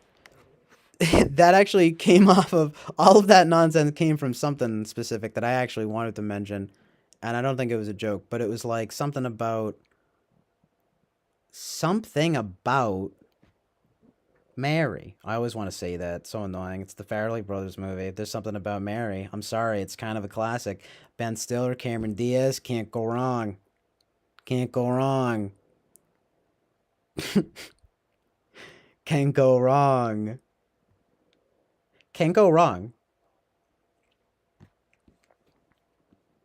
Is my favorite Asian actor. Can't go wrong. He's my favorite Asian actor.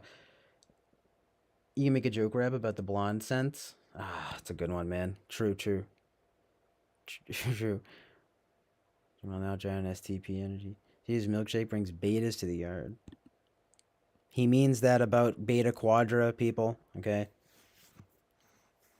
Don't get it twisted. We all alphas here. It's just that some of us be belonging to different quadras, y'all. It is what it is. My milkshake brings all races and sexes to the yard. It really actually does, though, when you think about what the Chill Out and the Oasis of Truth and Reality is, if anything. It's kind of, I don't know if it's egalitarian, but it's sort of libertarian here. Hey, have we figured out, I think you guys, that we need to figure out, like, what the political ideology is of the Chill Out and the Oasis of Truth and Reality. I mean, it's not fascist, but it's not communist either. It's probably kind of like a libertarian utopia, but it's not. But with restrictions. Christian libertarianism. How about that? Is that a thing? Yo, if that's a thing, I'm about to smack. Because I was talking about Christian existentialism earlier, like about Kierkegaard, but which is like amazing truth and reality, but I need to know right now if Christian libertarianism is a thing. Dude, everything is a thing. It is a thing, dude. Dude. Of course it's a thing. Why wouldn't it be a thing? So good though. I love it.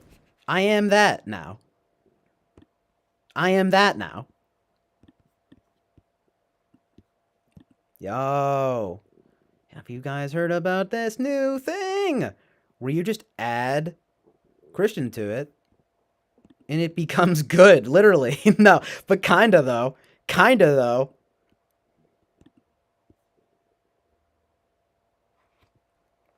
Let's read the wiki on it. I'm not gonna, subject you guys to anything, but I'm just gonna read the first bit here. Christian libertarianism is a synthesis of Christian beliefs with libertarian political philosophy with a focus on beliefs about free will, human nature, and God-given and inalienable rights. See, I like that they add God-given. I enjoy that. See, I'm an enjoyer of that.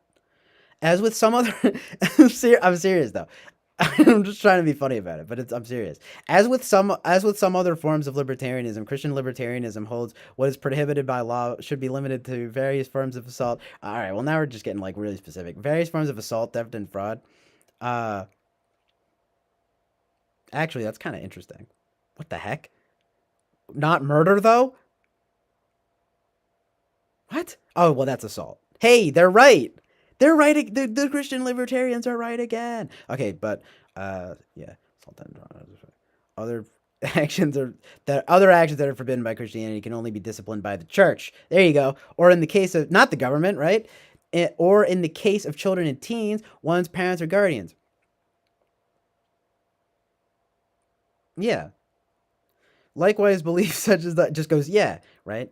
But yeah, basically. Likewise, beliefs such as love your neighbor as yourself are not imposed on others so long as the non aggression principle, which Christian libertarians believe to be foundational, has not been violated. Non aggression principle sounds, what's the word? Self explanatory. Drew Sandlin. Interesting.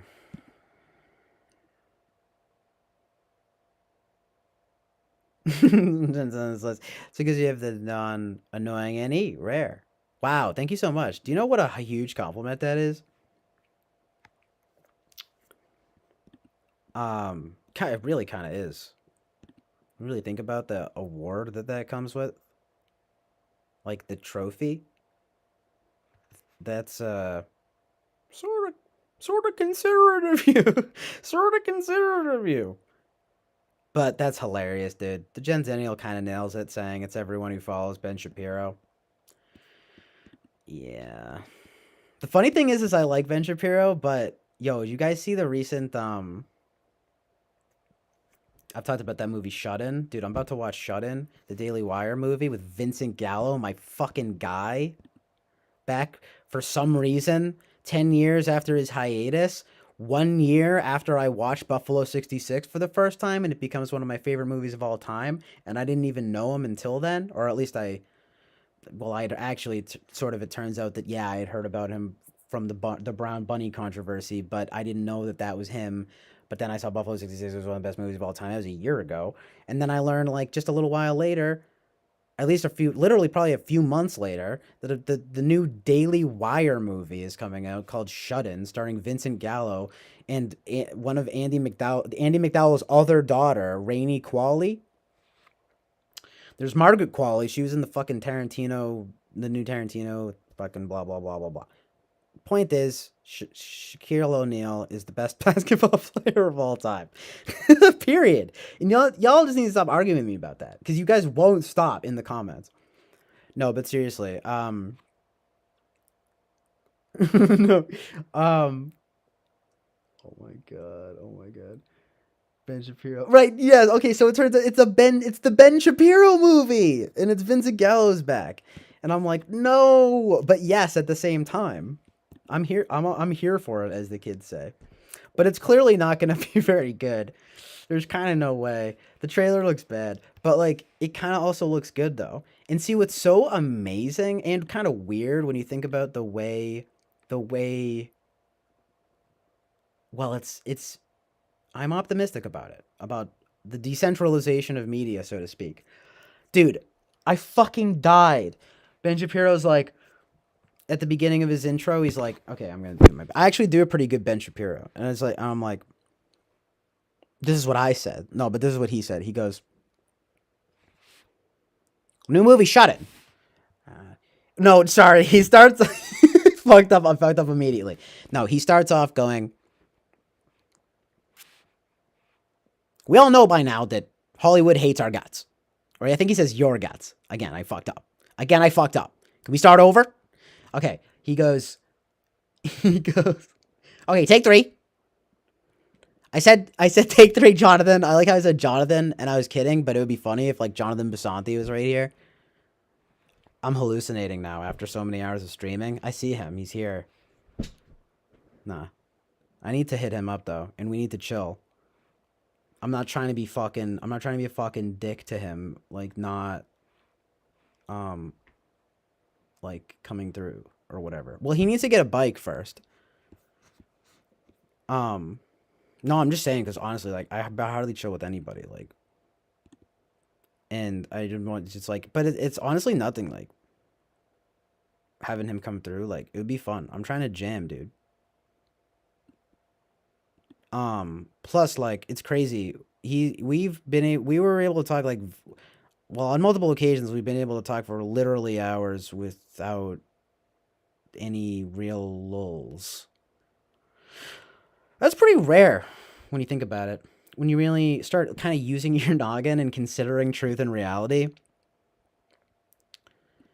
No, I'm serious. You don't. It's kind of not often that you just go fucking like 10 hours and you're just like, huh. And then you're like, okay, nice, dude. Yeah, yeah. Wow, wow. Owen Wilson. Okay, Ben Shapiro comes through to my house, right? I know the guy. Good friend. Love Ben. Love Shappy. I call him Shappy. Um, nah, but bro, he starts off the video being like,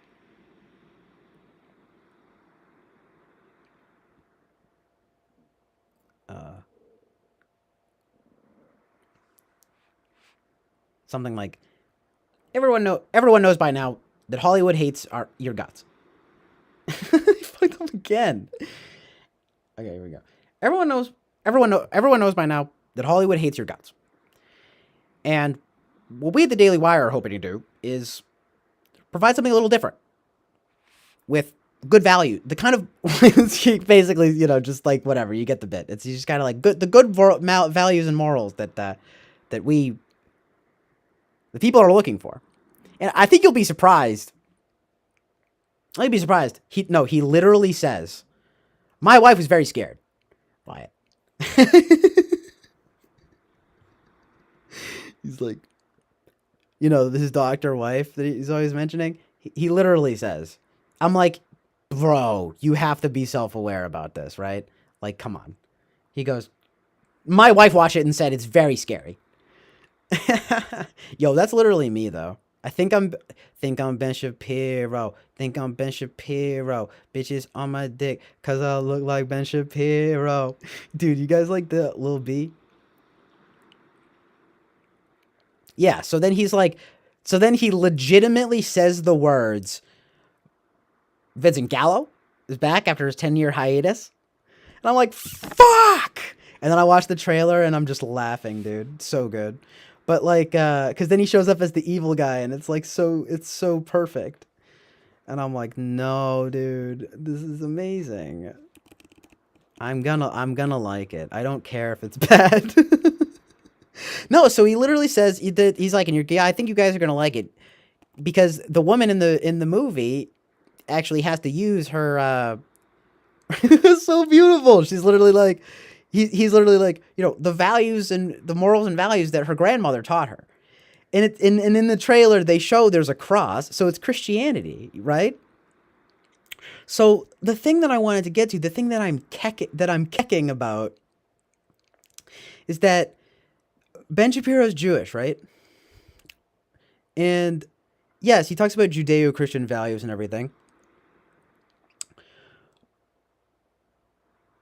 But I don't want to get canceled for saying this, but like, is it not amazingly true and real that it's kind of funny that he probably, I don't want to be cynical, okay? But it's like that he knows that it's a populist move. And he's just like, right? Put the Christianity in there and like, so that just has me skeptical. But the thing is that like the media does seriously need to be decentralized in the way that I think he is approaching it with like it I you know because he's kind of right. That's the whole thing. Is that he's actually basically right, but you can't help but be like, this like cash grab. But at the same time, it's like not a cash grab because it's kind of this independently run thing. It's like, okay, you have Vincent Gallo and Rainey Qualley, like, bruh. First of all, Andy McDowell's daughter, like, kind of good, and then you get like Vinny Gallo though, and I'm just like, all right, nice. It's this guy DJ Caruso who made the movie Disturbia, which it's not that great of a movie, but it's a good movie with Shia LaBeouf, and he's like he's like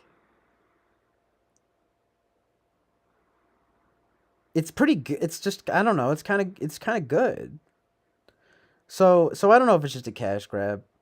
I mean, and I think that he wants to. I like the idea that he gets at because it's kind of like, I mean, Christianity does branch off of Judaism, and so I mean, however you want to frame it, it's a reformation of sorts, but it's kind of like it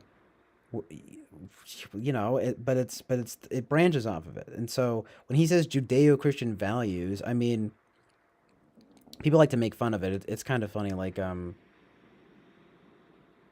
it's like not to curse talking about this stuff, but it's like it's like the podcast Come Town with Nick Mullen. It's pretty good, and they're like it's pretty fun. Like I mean, they are really funny, and they are really funny. I like them. I like the guys from Come Town. I especially like Adam Friedland because he's Jewish. Just kidding, but sorry, I just snapped in the Ben Shapiro mode. Anyway, the thing about it is that I kind of like the idea. Kind of like the idea. Okay, it's like yes, let's all get along. How about that? How about we get along for once, and build bridges, How about we build bridges as opposed to burning them, right? Just an idea. So so I like the idea. But also though, it's wrong. No, I'm just kidding. No, but like no, but no.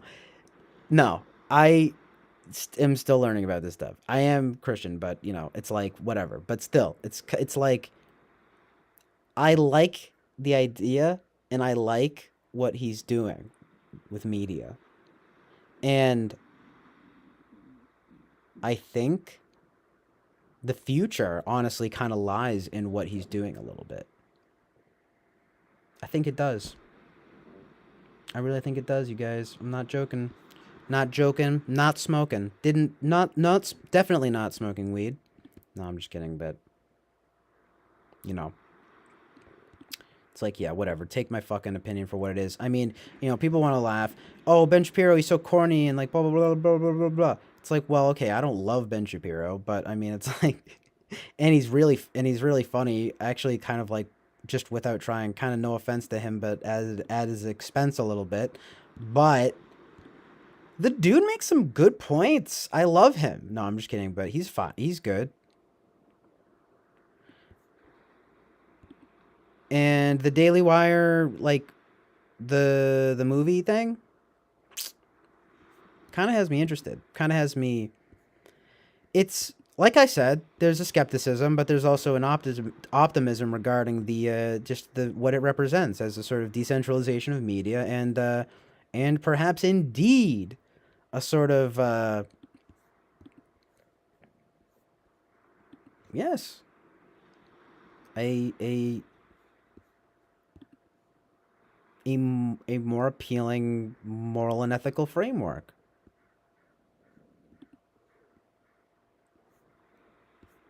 But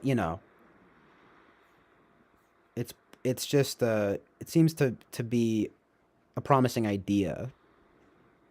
We have yet to see how it comes across in execution. I'm gonna watch Shut In, but I already see it's like getting bad reviews. But why? But see, is that not part of the? My God, I mean, if it's really that deep that it's also they're both in on it. Well, it might be true, but It's not. I don't know. Would you guys think of Ben Shapiro though as being kind of of establishment, kind of establishment Republican even because he very well might be. Anyway, because it's like I don't really trust that as much as I do like establishment Democrats. You know what I mean? I mean these days maybe a little less so, but it's more or less the same, give or take. Like at the end of the day, they're basically both the same, working for the same devil, literally. So shh, though, don't let me get capped by the CIA. I'm just kidding, but for real. Um, yeah, Ben Shapiro naturally does talk at 2X. It's so funny, but that is really good. I don't mind having a bit of that, but at the same time, um,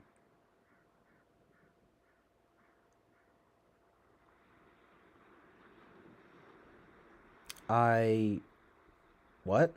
Something about I don't like him, or like that I like him, that I don't like him, and I like him at the same time. Basically, I guess I forget what I was gonna say, but something like that, right? And the media thing is interesting to me, especially with the recruitment of Vinny Gallo, Vincent, Vincent Gallo. So anyway, Dark Sunshine says I might be skeptical of people who consider themselves to be rigorous thinkers and not overly skeptical of their religion at the same time. What is that? What are you? Was that shots fired at me? What are you fucking trying to fight with me? No, I'm just kidding. It's something that I sort of would like hate to admit. Maybe this is just more superstitious than religious, but you know what I mean. But at the same time, but I would I would just be lying if I said I didn't have like doubts. But that's like part of the journey, you know. It's literally doubt and faith like on a spectrum, you know. Uh, but you do have to be. Well, I don't know. I don't. Do you have to be skeptical? Do you have to be? But you are. But when you say rigorous thinkers, I agree. Yeah. But I don't know what you mean. Not overly skeptical. I guess I that's reasonable to say not overly skeptical. I mean, okay, you know what I'm gonna say? What I'm gonna say is that it's like it's good to have high openness. I actually have pretty high openness. I always test pretty high openness. My wife always tests pretty high openness, too. Yeah, it's actually kind of funny because I actually don't even. I have like fairly low conscientiousness. But you see, you guys, that's why I say what I do because I know that that's the antidote to chaos, order. It's the Jordan Peterson vibe. Nah, I mean, it's not like Jordan Peterson fucking invented that idea. Jordan Peterson is overrated, but I mean, he's decent. I haven't really been peeping his new stuff, his new music. I haven't really been listening to Jordan Peterson's new music, but I think it's pretty good anyway, dude. Yo, new Kendrick Lamar dropped. You can catch me not listening to that, dude. And it's fucking blasphemous. Sorry to curse, but yeah. Um, no, I'm gonna check it out. He's conflicted, yo. No, I'm serious though. It's like the human struggle, of course. And that's actually perfectly relevant. Is it not? Is it not? Not to fuck. Not to like act like not to cosplay like theologian or how you pronounce it, or or even philosopher per se, but like you know I will give the new Kendrick Lamar album a shot. It's two things back to back. Literally. Okay, so anyway,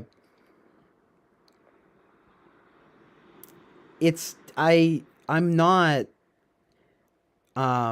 Millie Shapiro. Dude, that's the chick from fucking that's the girl from Hereditary. Ew. No, I'm sorry to that girl, but you know, at least in that movie, especially, just, ew, evil. No, but seriously, um, what I avoided, I addressed. This is the State of the Union address, and as far as my opinion goes,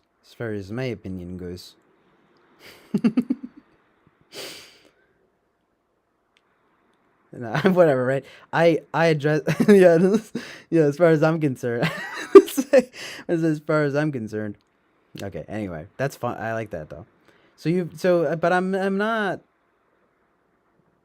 I definitely don't chill for Ben Shapiro at all. You could be religious like Eric, but when someone is a fanatic to a fault like Shapiro, then I'm skeptical. Do you find him to be fanatical? I don't really. I actually don't really watch him that often, but I I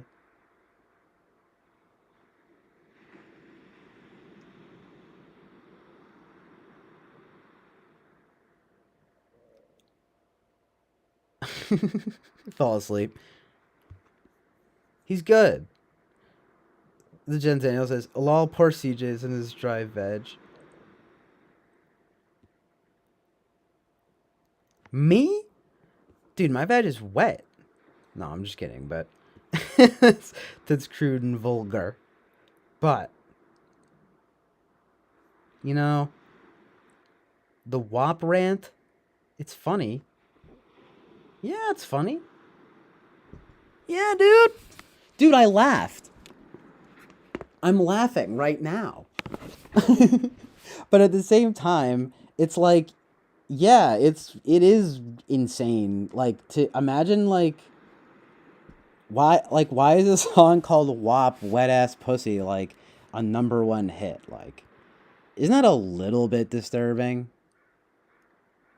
I feel like most people actually kind of agree, but they just don't say it because they don't want to come off as like a Puritan or something. But hmm, hmm. Seems different to me, you know? I feel as though that it's different somehow.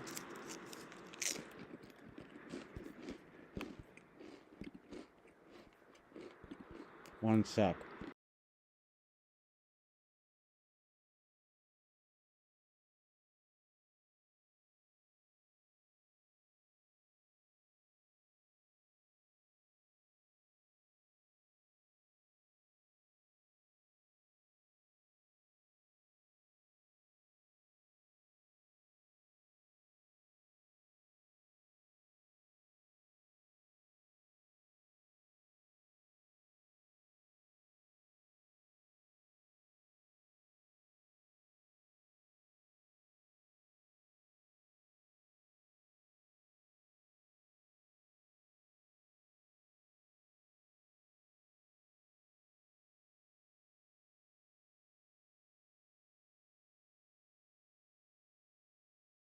Listen, ah, if you guys don't fuck with Ben Shapiro heavily, you are not allowed in my fucking house. Period.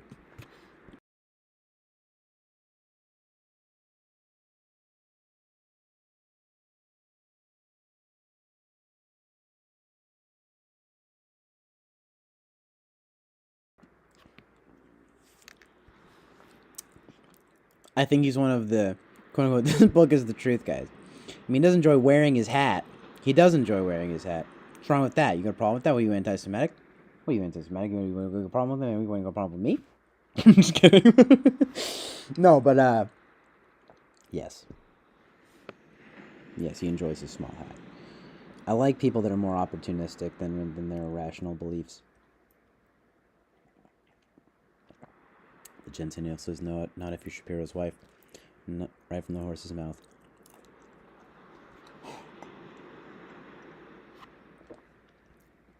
Dude, his hat.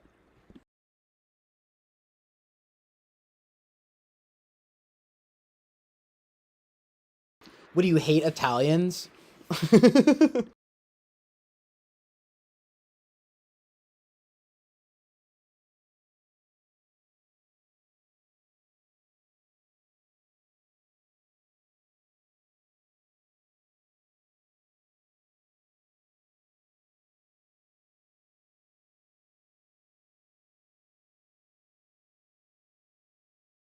Yo, I'm just gonna do like 30 minutes of race humor. Is that cool?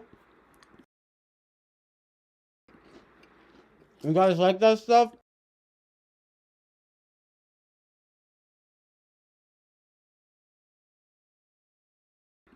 Yo, people like that stuff nowadays, right?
Yo, so there's this one time and there was a black guy at my house.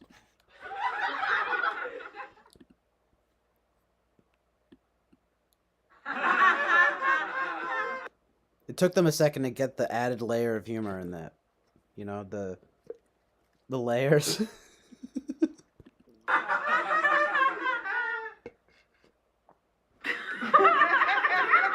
right, enough. Stop laughing.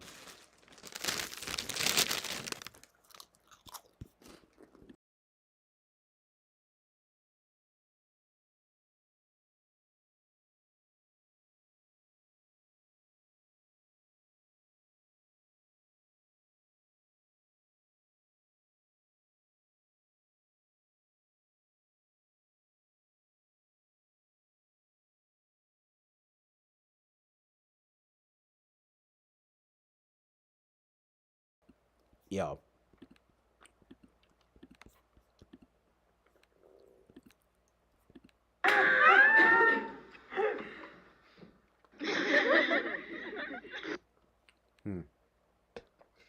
I don't like that all the sounds are, back and forth like that. Nah. Nah, man. That's not even real. Fake. Fake laugh. Planned laugh. They planned that.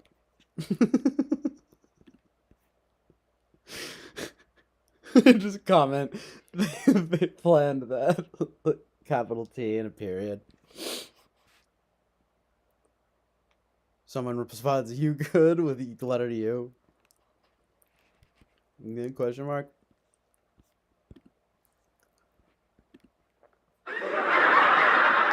That one is badass.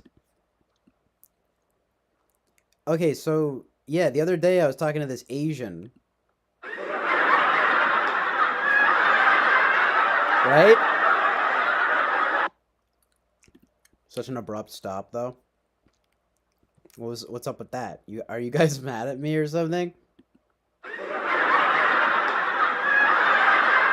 No, I'm seriously asking. No, stop. I'm seriously asking about this racial humor. Stop laughing. Stop. Seriously, you guys. Don't laugh at me. Stop it.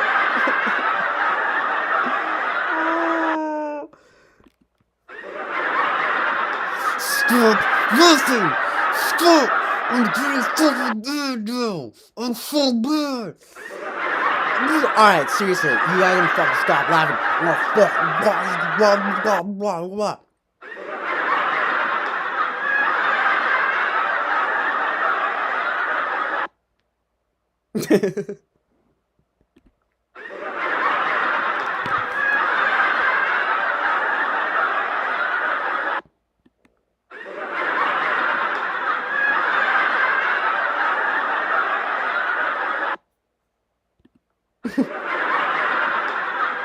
Alright, not funny.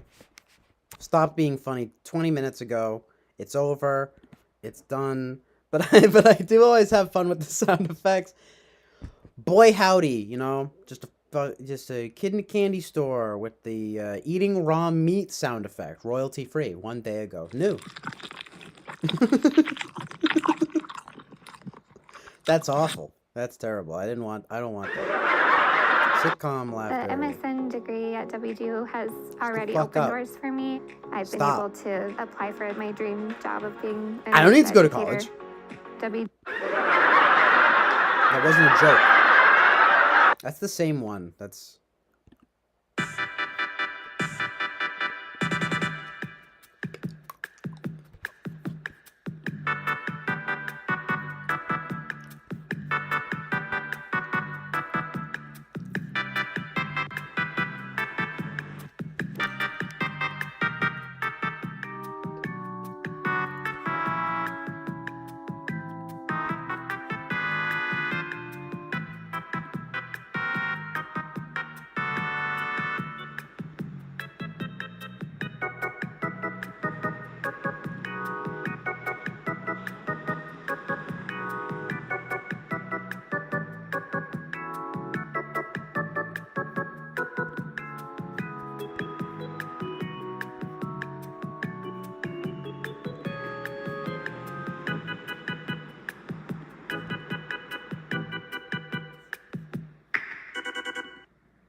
Connected to Bluetooth.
That's fine. No, stop. You're too high. CJ, you now owe me bark, labor, and 20 minutes of life. Oh, and the bit. This weirdo or whatever. Yeah. Dude.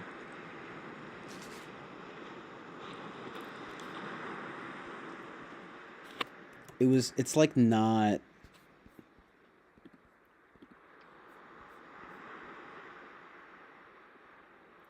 It's like not, you know? No, but, the space on my phone is like messing up.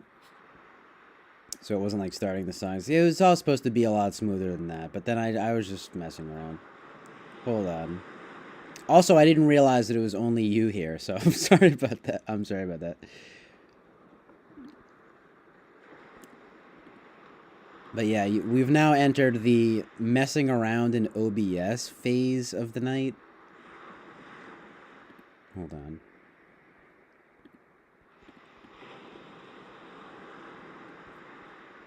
And you're right, it is 5:22. 5:20:22. Thank you, Brian. Brian, so professional. No, I'm just kidding, but yeah. It's fine. Hold on a second. Bruh. What happened? Okay. Okay, I find it now.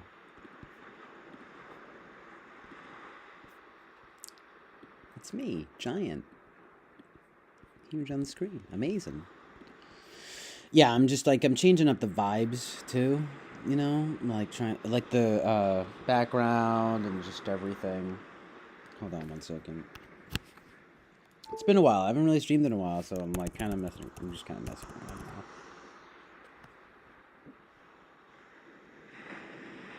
But thank you for being here, Brian. I appreciate it.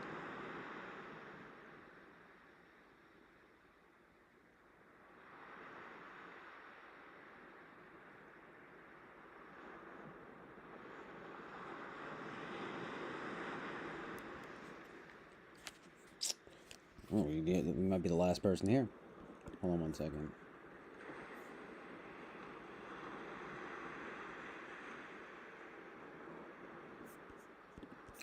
Let's just go and look. Wow, yeah, only one viewer. Jeez. Jeez.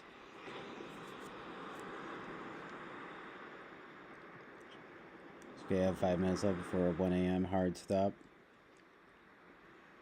Dude. Hold on one sec.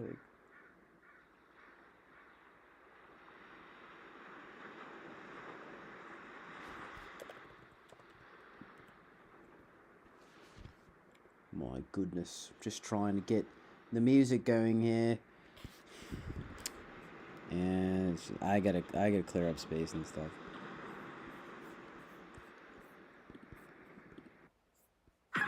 We're tormented. More like.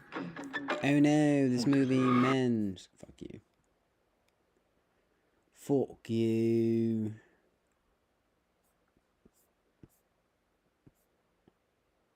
Wait for it. Dang, bruh. These ads, though. These ads, though.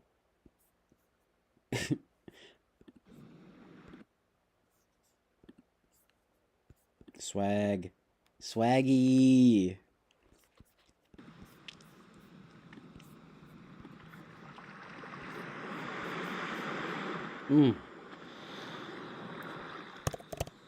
Ocean sounds just like on me like, what? Yo, dude. It's my favorite song. This is my jam, dude.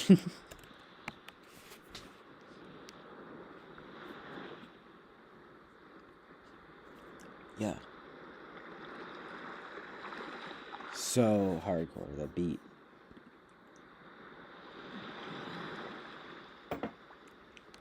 Fucking HXC, am I right? I need to add more text. I think that's what I need to do.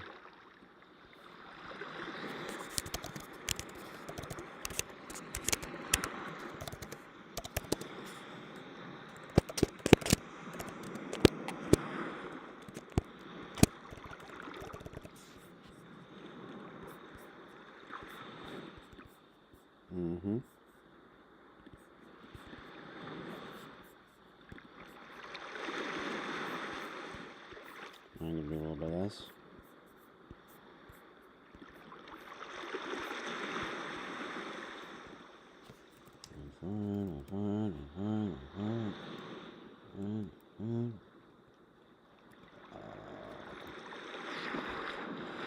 Like Bray.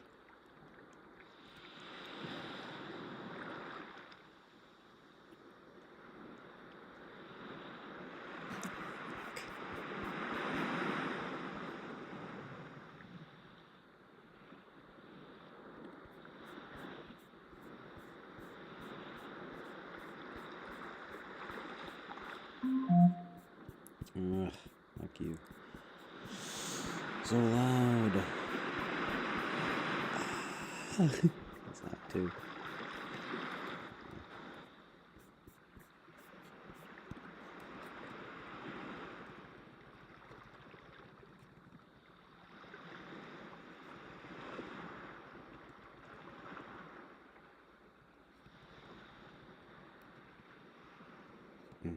So many good pictures.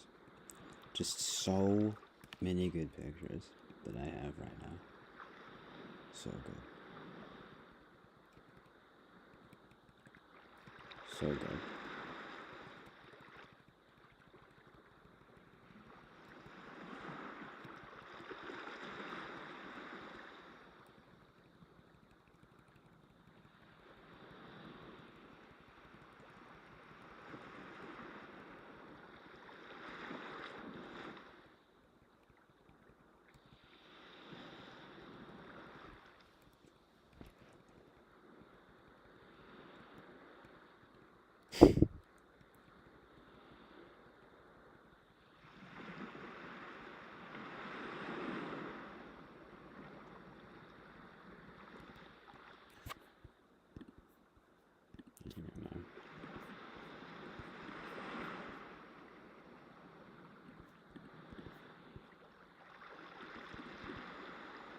Too many ball sacks? What?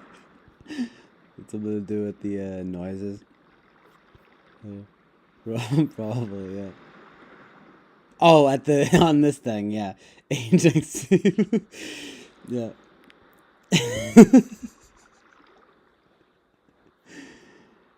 Yeah.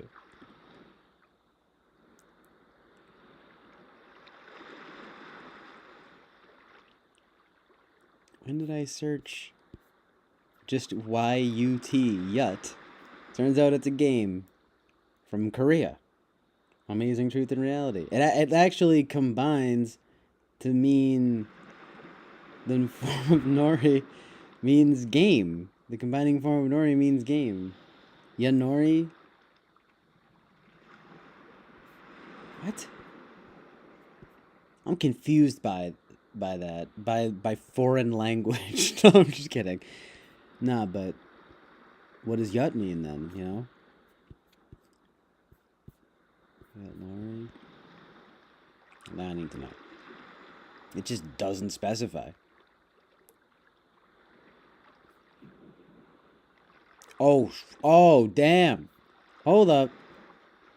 So it's a traditional blah blah blah blah blah. Be okay. But it's like I can't find what yut means. Doesn't matter though. Turns out they used it for casting hexagrams. Bleh. I Ching divination. What the? Oracle stuff. I wouldn't say it's exactly black magic, so to speak, but it's definitely divination. It's like it says here. It's divination. So,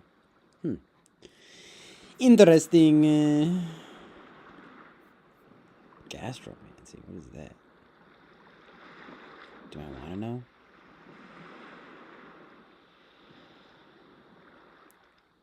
Oh, it's the noises made from the stomach, and I thought they were ways of the unliving who took up residence in the stomach with a ventriloquist. Oh, it was a What? Oh, it was ventriloquism. What the heck? So it just opens with this unbelievable bit, just saying, originally ventriloquism was a religious practice. Oh. Okay, alright. And it's like, the name comes from the Latin for to speak from the stomach, venter, belly, and loqui, speak. The Greeks called this gastromancy. The noises produced by the stomach were thought to be the voices of the unliving, who took up residence in the stomach of the ventriloquist. The ventriloquist would then interpret the sounds, as they were thought to be able to speak to the dead, as well as to foretell the future. One of the earliest recorded groups of prophets to use this technique was the Pythia, the priestess at the temple of Apollo in Delphi, who acted as the conduit for the Delphic oracle. And then one of the most successful orators was Eurycles, a prophet of Athens. Euryclides in his honor. Other parts of the world also have a tradition of ventriloquism for ritual or religious purposes. Historically, there have been adepts of this practice among the Zulu, Inuit, and Maori peoples. And then finally, we get to emergence as entertainment. Like, what the heck? That's kind of disturbing. Like, not only is ventriloquism, Like, bruh.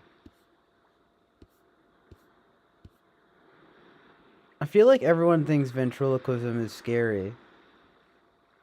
And then turns out it was originally a religious practice. This is literally terrifying.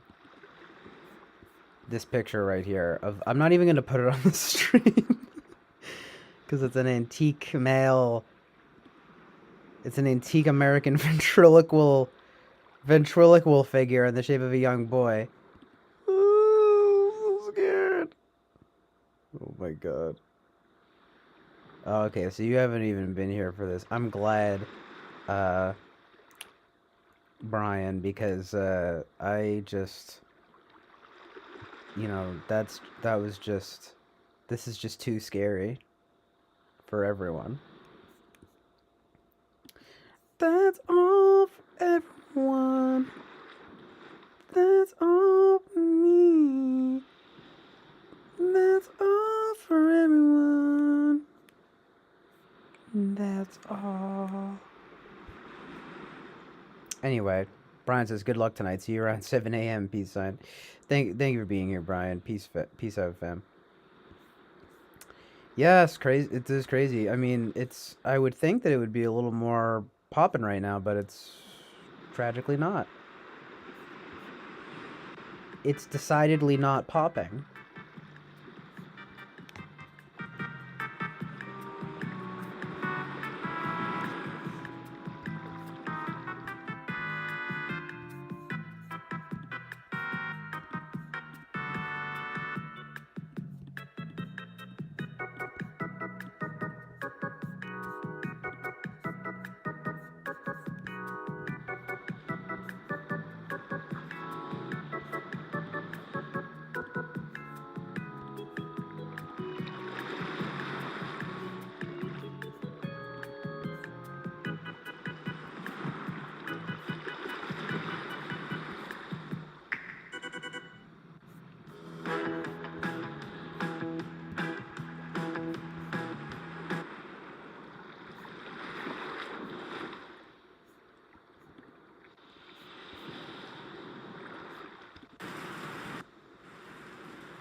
I don't know if I already put this picture up, but can you guys believe this picture of Blondie?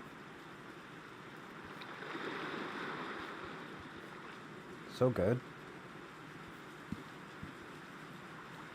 She was so hot back in the day.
I've been awake for like not even 24 hours yet. It's kind of amazing.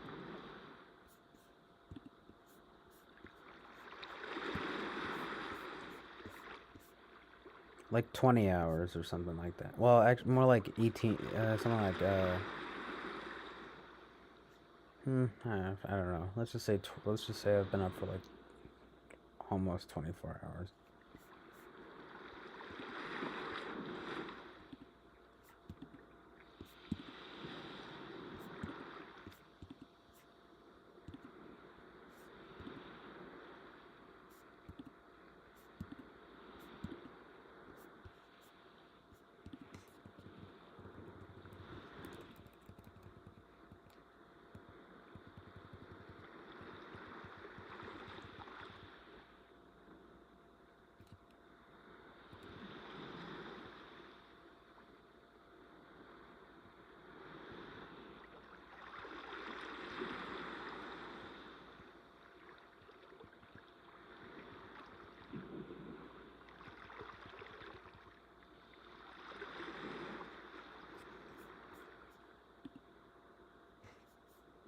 Like, yo, is this picture for real? Like, Sky Forever, though? Kind of like the, predecessor to Blondie. No, sorry, I mean the successor to Blondie. Like, dog.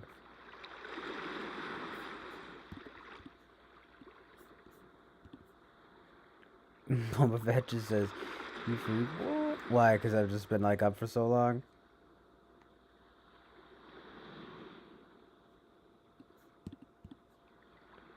Dude, that's not even that long. Like 20 hours. I mean, or rather that I'm still streaming. I don't know. Probably. I mean, I have been streaming for like almost 17 hours now. So yeah, I probably been up for like 20 hours, something like that.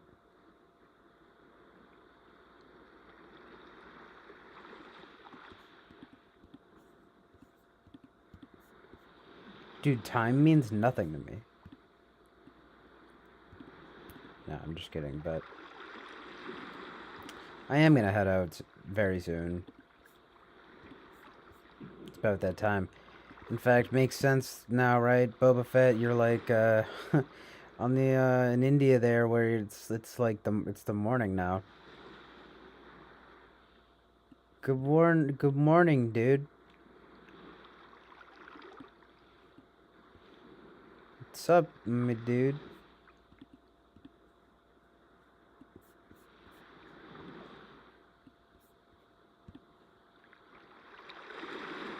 You amped? No.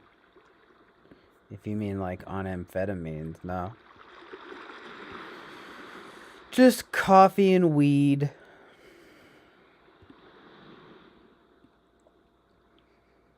And cocaine and meth. No, I'm just kidding, but just coffee and weed for real.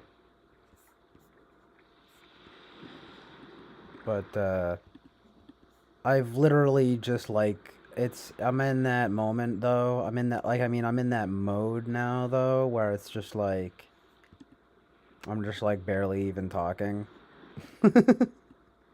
So, classic. Classic Chill Island, the Oasis of Truth and Reality, am I right?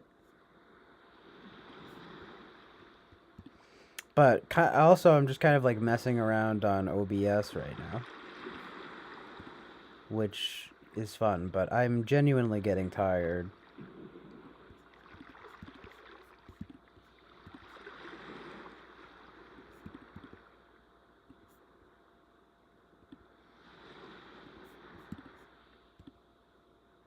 Just waking up bum mode, mostly. I mean, that's not that bad, I guess. Like, I mean, I obviously have like the worst sleep imaginable. I mean, well, let's just say the most like unruly sleep possible or something like that, but whatever. But I mean, I don't know, it's not good. I mean, sleep hygiene, right? I know that it's important, but there's always this part of me, I always feel like skeptical for some reason, like it's not important, but I know that it is. I like how this is looking though right now. It looks like this looks like an album cover. Not so, mostly just the fonts. Colors in the fonts there. And then you get the parental advisory sticker too. It's funny. From the new album from some horrible emo band. I'm going to say some horrible American emo band. Boba Fett says, Boba Fett asks, what's OBS? It's this thing I'm using to like broadcast this stream, like at first I was just going straight from YouTube, but then I got the soft. It's free. It's literally, it's because it stands for like open broadcast sourcing or something. I should know that. I should know this. What is it? What is it called? Why do I not know what it's called? Open broadcasting software. Open broadcaster software. I mean, yeah, open broadcaster software. So, dude, it's just this like free thing. You can mess around on it and put, videos and images and audio and effects and stream it. So it's cool, but it's not like incredibly comprehensive or anything, but it obviously gets the job done.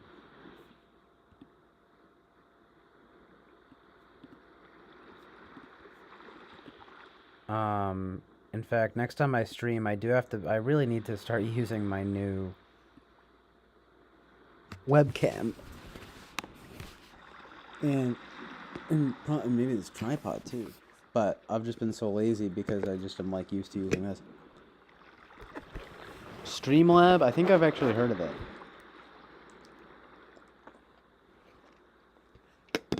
Is it good? Or just the default YouTube player also works, I think. Oh yeah, I mean, but this is a step up from that. Sorry, hold on. Oh.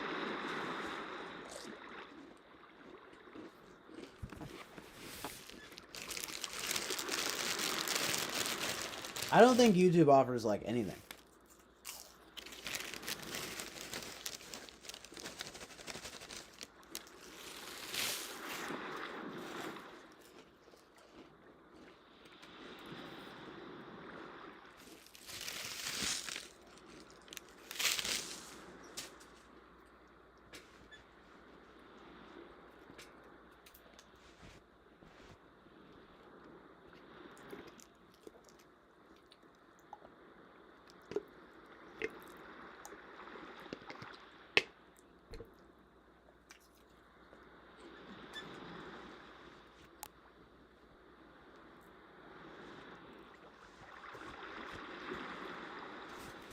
Can you imagine what this stream would be like if I did do speed, though?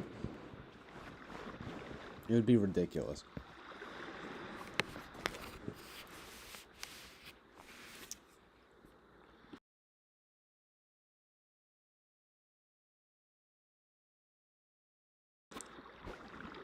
How long would I go for? Like 48 hours?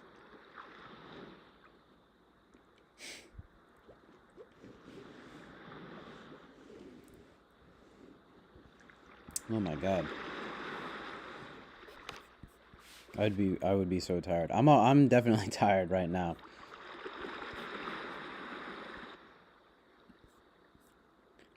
Pretty tempted to lie down here, but I need to stop falling asleep down here in the basement because it's not. I seem to be kind of like allergic or something, and I don't know. It just seems like it's not very good for me.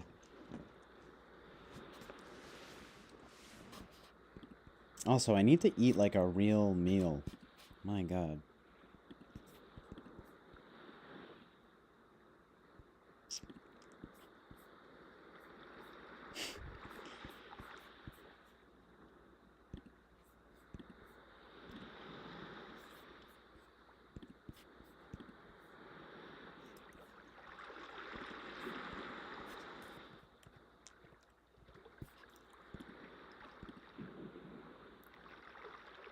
No idea. Lol. Also good to get some new pictures here, you know, start the, Oh yeah, and start doing new names, start naming the videos different stuff.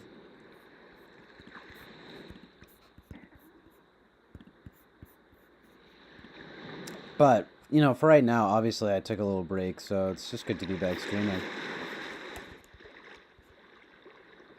Thank you for being here, Boba Fett.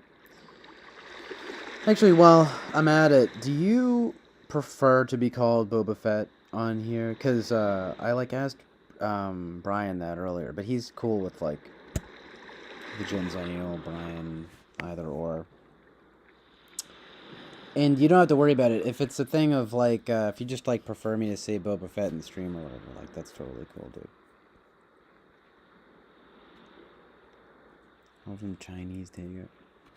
Ugh, that'd be good. Oh, there's like some food upstairs. I was lucky enough to. It's actually I don't know what. Well, there's definitely stuff upstairs.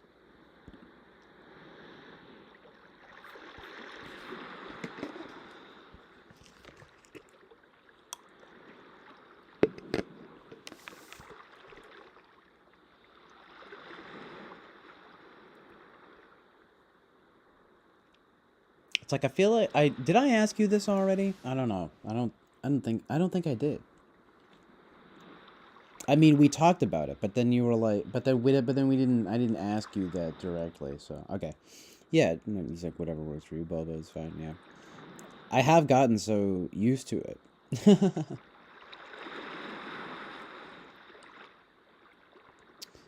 But just so I know, and I hope you don't mind me saying it, but it's like but if well, 'cause you typed it at least, but it's you pronounce it Guarav.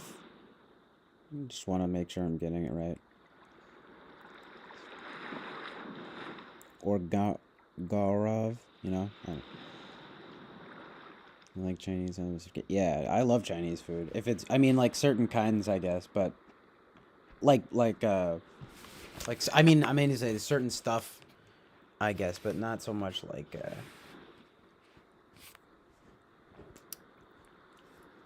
Not everything. I need to try more stuff actually from like Chinese food places. Go ahead. What? No, it's just did I get it right? Guarav.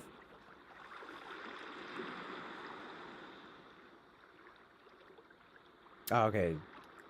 Gaurav. Gaurav. Gaurav. Gaurav. With a V. Yeah, I thought so. That's what I was saying.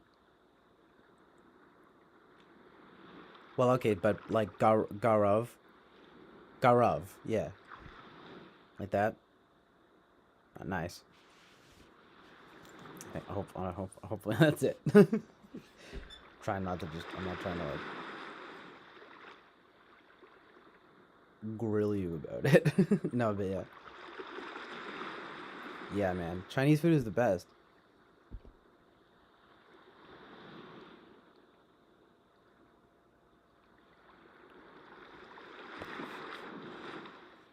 he, he says he's like, yeah, lol, close to it.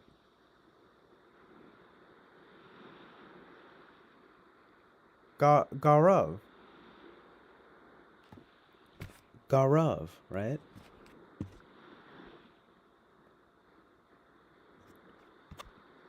I hope I'm getting it. Anyway, no disrespect if I'm not getting it, you know? Just one more time. Garov. Sorry, not with that, and not that emphatically, but Garov. Yeah. I think I got it. Garov. Maybe it's more like that. Anyway, boba. But I do want to, you know, whatever, man, you know? Proper, you know, respect. Get that name right. Okay, he says, yeah, there you go. Thank God, man. I'm like embarrassing myself over here. I'm like not getting it.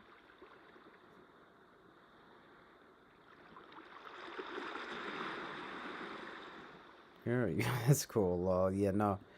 It's not even like the thing is though it's not like it's a complicated name or anything, dude. You know, I'm not trying to act like it's like complicated or something. But, whoa, how do you pronounce it? You know, it's I'm just I just want to get the you know the pronunciation right. He says ding ding ding, got it. Okay. So there is a pause. So there is kind of like a Gaurav. It's more like there's the emphasis is on the awe kind of like it's yeah. I think that's bingo, right? Finally, my goodness. Nah, but Gaurav, right? Boba, aka Boba, aka yeah, Boba, aka Gaurav, Gaurav. Yeah. Did you send an email? Did you send out an email to the people? No. I mean, Winston's mom was nice enough to send something out earlier. I really should though. I haven't been like in on the email chain here, but it's actually really nice of you guys to include me here. I really appreciate it. There is no pause in there. You just said it perfectly. Gaurav. Okay. Again, not trying to put you on blast here, but you know, it's good to know. I mean, it's like, hey man, you're around here, you know. You're among friends, of course, you know. At least have the decency to get your name right. It's not like I said. It's I don't even. It doesn't seem that it's not that difficult. Like that. You know what I mean. Like it's not that complicated or something. I'm just like wanting to get the pronunciation right.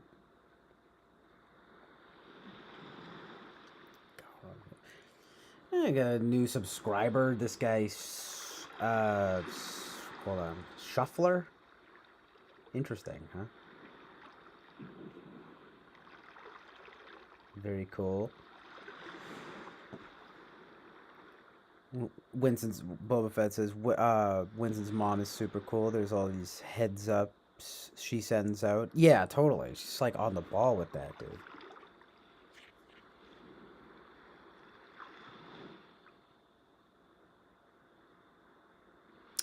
Oh, you know what? Yeah, now I see though that there was a maybe that's why some people it's not really that poppin' tonight because I think Lou's got a whereby going on. But it's cool because they were all here earlier, so you know. However long the gang is you know what I mean? Any time is enough time. You know what I'm saying? Like, you know. coming in here, hanging out with your boy on the Chill Island Oasis of Truth and Reality. But yeah, I gotta get in on those whereabouts. I mentioned it earlier, but like, there's that whole thing too of how it doesn't really there isn't so much that like pressure to quote unquote perform, so to speak, you know, and you can just kind of like chill. That's very cool to me. I mean, no, but you know what I mean. Plus, it's like, well, it's everything. It's like natural. It's a natural dialogue. Do you speak on there?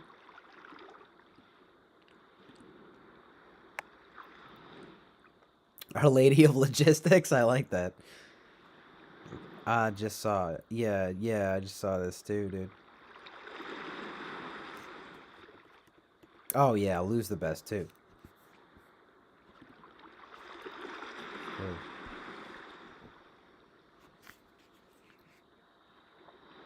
Teehee. Let's talk about our favorite people on here. No, right? No, but it's like you gotta love Winston's mom and Lou.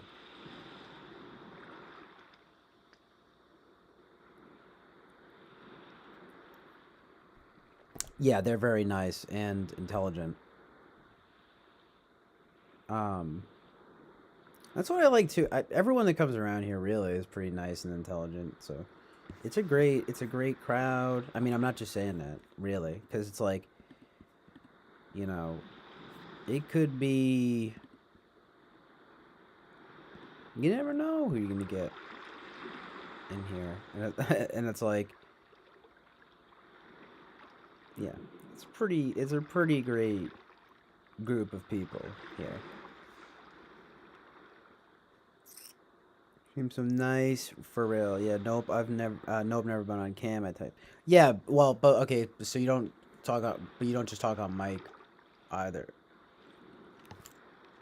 I gotcha. It's like whatever. You know what I mean? I've been meaning to get on cam and mic. One of these days I will. Yeah, it's like no pressure, obviously.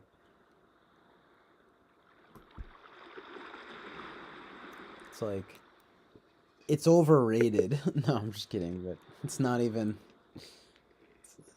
Is it? I don't even know if it's rated.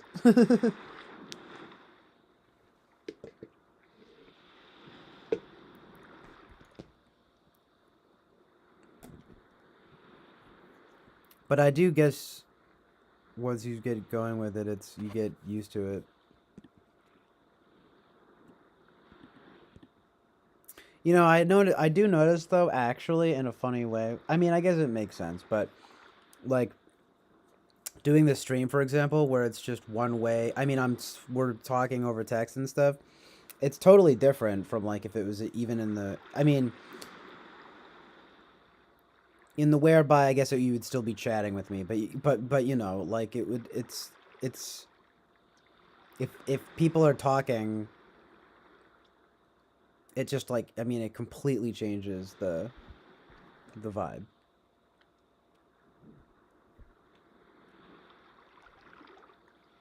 Oh yeah, well, what I was gonna say was that like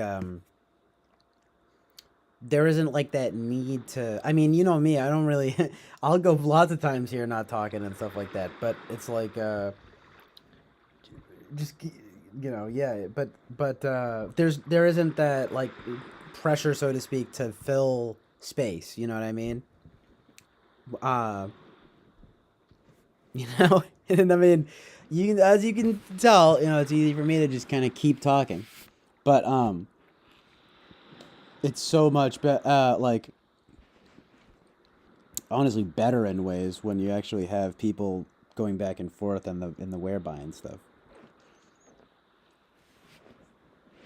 Because you get to take, first of all, you get to listen to other people, and then second of all, you get to like take pause about what you're saying and stuff like that. You know what I mean? In a good way, though, not in like a some, like, annoying way. I mean, I like it in the sense that I don't feel as, I don't know, it's different dynamics, but for as much as it's very, like, purposeful, ranting on here, you just become way more mindful on whereby. Just, at least, right? Just talking to people on whereby and stuff.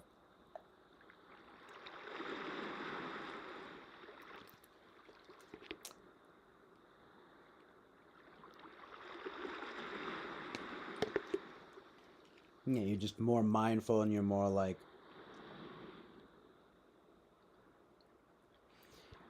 in a lot of ways, actually, engaged in ways that are more meaningful. So like, it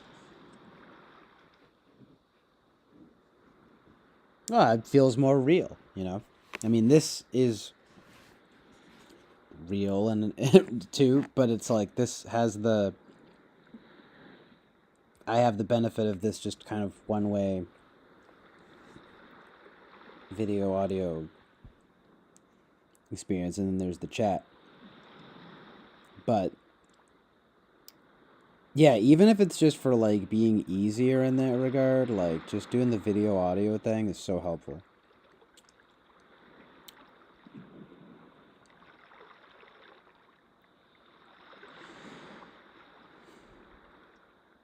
But yeah, the other people, you know, talking to other people, it helps to temper the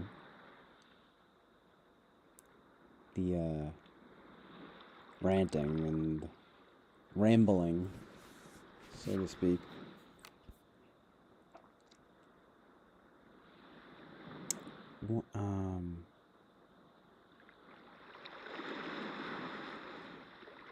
Mic only. Yeah, sounds weird, but it's like I'm kind of dying to hear Winston's mom's voice. Just to know what it sounds like. I'm probably gonna be like, hi, Winston's mom. I, like, totally changed my approach. No, I'm just kidding. But, I wouldn't do that. I'd just be like, but I'm still gonna be like, I mean, she's at least said my stuff and makes jokes about it, but I know her name's, like, Steph. But I need her, like, go ahead to, like, call her that, you know what I mean? Well, it's like, shh, you know, don't tell anyone. You know what I mean? Needs to be organic and authentic, obviously. You know what I mean? Like, and also I'll call her Winston's mom. I don't care. Whatever, man. Whatever, dude. For real. I mean, it was a few hours ago. I know, right? Like, that's why I'm thinking. It's part of why it's so Deadsville here, but it's totally cool. It's almost 2 a.m. here. I am definitely getting tired. Red Bull, dude, I have a freaking Red Bull upstairs, and I was thinking of having it, but nah. It's too late.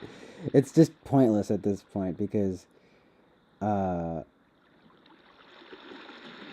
honestly think it won't even make that. I don't know. It might make a slight difference, but it will just be like bad for me now or something. Like, I'll just be like, what? Like, who? You don't drink a Red Bull and then just, like, go to bed. Like, you know. It would maybe keep me up a little longer, but I just would rather.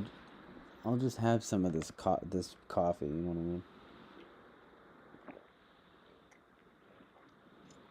I mean? It's pretty good, though. It's cold, but it's good. I'm even downing Red Bull. She sounds wise, like the Lady of the Mountain wise. Check, man, they live right now. Really? That's amazing. Oh, man. No, I don't know. I should, but I'm, like, legitimately about to head out, dude. It's been a doozy of a stream. Bro, the new watermelon seasonal one there, you mentioned that. I got a different kind recently. And you know what? I think it was watermelon, dude. I totally... Did I not? What the... I should have mentioned that. Because it's totally the one you mentioned a while ago. It might have been tropical something, though. I'm gonna have to check on that. But I think it was watermelon, and it was really good. Like, the flavors are... The different flavors they have are actually really good.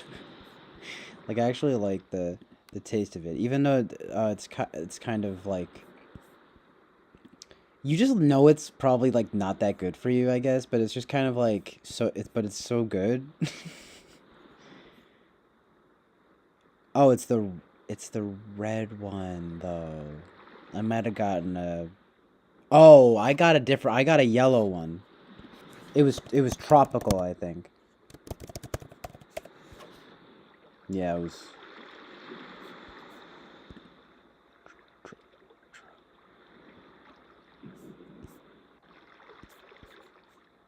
Is that right, or am I... Well, either way, I gotta try it, because I gotta try each kind. I gotta double check on that, but I have to I want to at least try each kind, because they're all really good.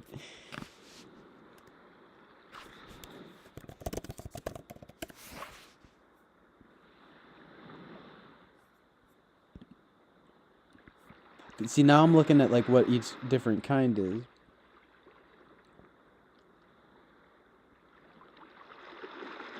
I don't even know if they had red. I think I just had the yellow one. Because even on this one, they got, like, a thing on it. It was like, taste of watermelon. I'm like, whoa. I'm like, that sounds mad good, though, dude.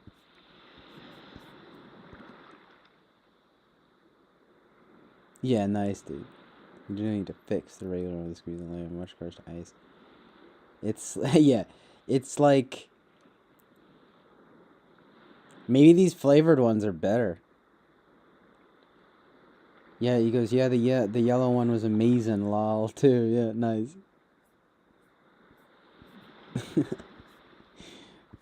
Yeah, I think it was the yellow one, and it was pretty good.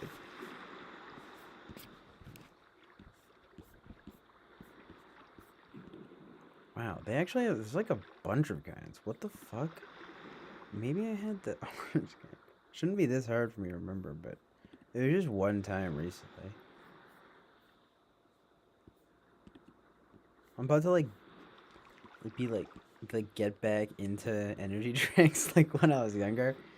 I'm about to get into Red Bull. You know, for some reason I thought that it was like a mango kind or something, but it must have been tropical because, like, I don't know. I feel like I would have remembered because you told me about the watermelon one and blah blah blah blah blah blah. But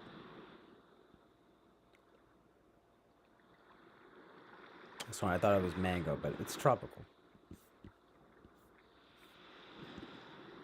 What the heck are these other ones? Just a bunch of these, like, collectible. Just like looking at all these, like, collectible Red Bull cans. Red Bull drinking glasses. Bro, yeah, like, it's hardcore, like... Fuck.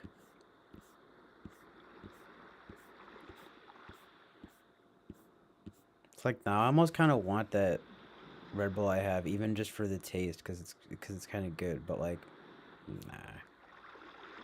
I'll probably just have it tomorrow. It's Friday now. Be like, whoa, be like, fucked up on Red Bull. Yo, I just checked, those guys are online now. Come on over. Oh, man. It's always gonna be right at the frickin' brink. Dude, if I go, it's just gonna be embarrassing if I go in there right now. Like, I am gonna be just ending the stream soon and going to sleep.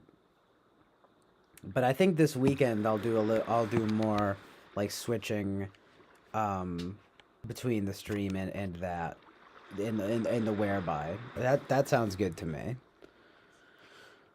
I just feel like it's just like right now I'm just kind of like, hey guys. I'm just like, no.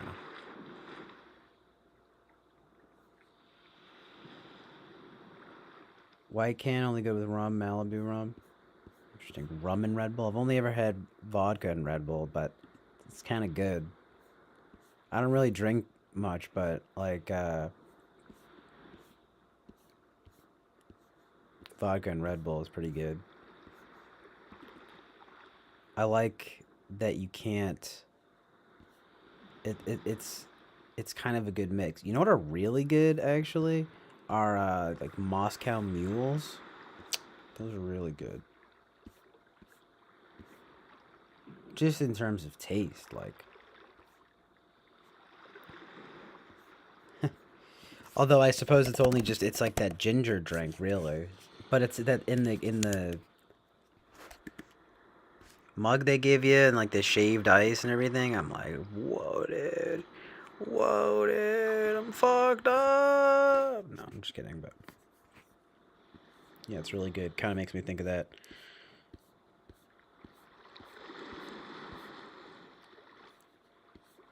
Two pretty good choices. You know, you can never go wrong though with like a rum and coke. Of course. Jack and Coke is pretty good. Actually, one thing I had that was really good recently was a Jack Apple and Coke. Now, Jack Apple, yeah, again, I don't really drink, but I'm trying to like have some Jack Apple though, and Apple Jacks. Put Jack Apple in my Apple Jacks. It's like totally dysfunctional. Fucking like just like alcoholic, so bad. No, but oh my god, alcohol is horrible. But you know, it's like I do love the occasional drink though. It's like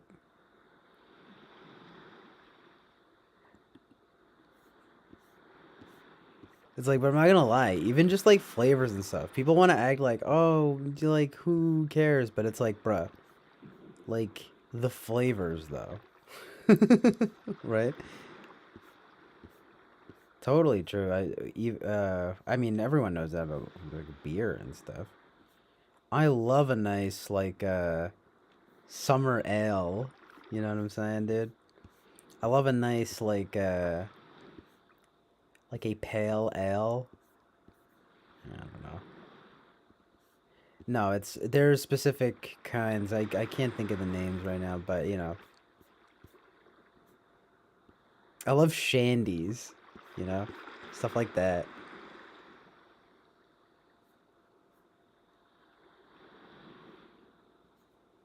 Um.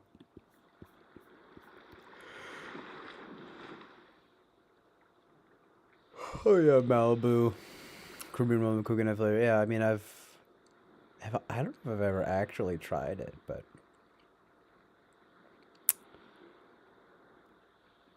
it's good. I feel like rum is kind of good.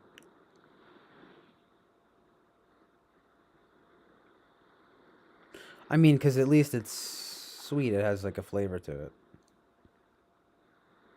Yeah, especially with that coconut vibe. Love it. I mean, the coconut, especially again, right, with the flavor. Amazing. But yeah, absolutely. Says probably for we Billy Basanti, Mrs. Mama's carried, I think is a women. I'm really not kidding when I say I'm like fucking falling asleep over here, dude. I mean, I appreciate it. And you don't have to stay here. You can head out if you want, man. I mean, of course, I don't have to give you permission, but you know, thank you for being here. But if you want to just head out and go over there, it's totally cool, dude. I'm literally like it's 1:49 a.m. and I'm trying to just stop by 2 a.m. Like so. But I appreciate the invite, dude. Um yeah, but make the normies feel special. Normies love to being made to feel special. Guys aren't normies. Like you know, these are freaking heroes. No, it was like what? No, but you know, these are freaking I don't really think of any of you guys as being like normies, funny enough. I mean, I know you're kidding, obviously, but it's like there's no one that really comes in here where I'm like, ah, here comes so and so's fucking normie. Everyone's always get their hot takes, even if they're like, not even necessarily hot takes, but you know, their own kind of, you know, unique point of view, which like I appreciate very much. Um,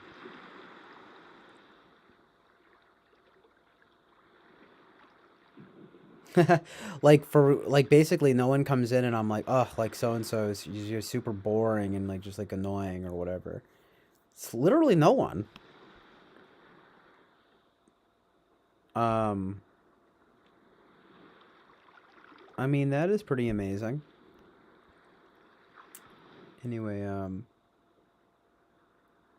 right, yeah, right off the top, Misty Cold Brew, so good. I know I gotta think about that more because the beer thing is good. I do really love nice cold beer, dude. Like, um, I've never really gotten into wine though. Not really a wine person. It's too. It's actually too sweet. And too. You know what? It's not even that it's sweet. It's well, it's that usually, but it's also that it's so acidic. You know. I don't need all. I don't need all that. Um. Hmm. Interesting. A shame they don't have a great alcohol tradition here. Just some hoochie BS. Lol. No way. Well, I mean, like I said, it's I don't know. It's probably for the best. Alcohol is pretty horrible, but you know, it's again, it's. I think it's nice to have especially a cold drink every now and then. Real nice, especially in the summer, dude. So good. Um, Probably especially beer, just because it's like you're not gonna really. You have to drink a lot of beer to get like, you know, really drunk. But, um, like a mixed drink every now and then is pretty good too. Even just, I mean, I don't really do shots these days, but like, yeah, well, on a special occasion, I guess. But that's just kind of in general. I kind of mostly just drink on special occasions.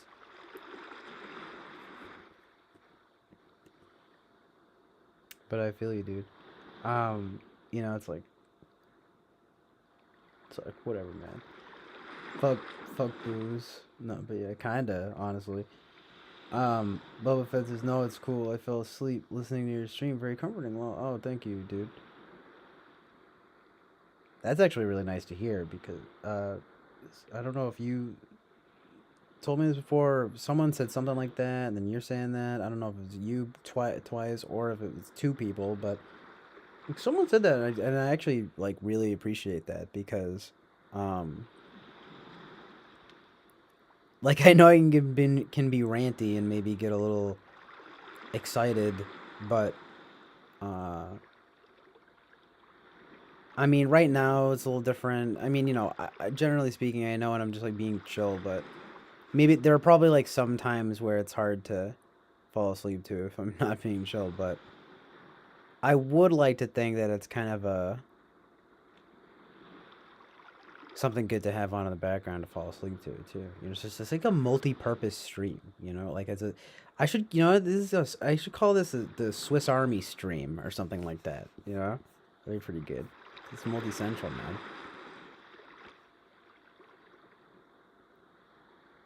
Reds with red food, whites with white food / meat sauces. Makes your tongue furry if you ever mess those up. That's weird. What does that mean? Furry. You makes your tongue furry if you ever mess those up. Like try sipping on red and eating a white sauce pasta. Puke central, not puke, but furry tongue. Ew. So, but yeah, I hate puke. That's also kind of part of why I think I don't really drink very much. Lou said that too, which is really funny. Um, but like the frickin' yeah, it's like knock on wood. God forbid. I don't know why this guy's such a weird thing with puke, but furry tongue though. I mean, well, it's not. I don't care, especially with drinking, because I know that I just don't want to puke. But the thing of like puking from drinking. I mean, I don't know if you've been here when I talk about it, but like my problem mostly is with like sick puke and stuff like that, and being worried about like getting sick, so to speak. But like with drinking and stuff, it doesn't really bother me that much. I mean, it's still horrible, but whether it's someone else or and especially myself, but like It doesn't have that scary factor, so to speak, you know. But but anyway, you know, it's like hard to describe it any other way. It's kind of embarrassing, but you know, I mean, it is what it is. It's fuck puking, you know. It's horrible. No, but seriously, right? But anyway, furry tongue though, you know, I don't know. That's different.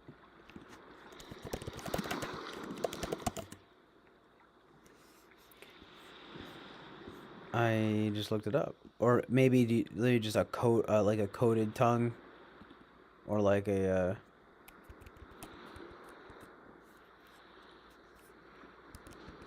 hair. It's a thing now. Hairy tongue here.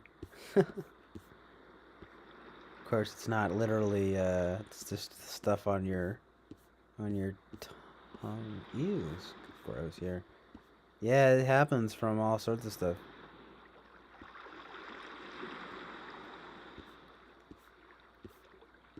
Hairy though, or furry or hairy. That's like bizarre. Tartar sauce, mayo, etc. Ew. What?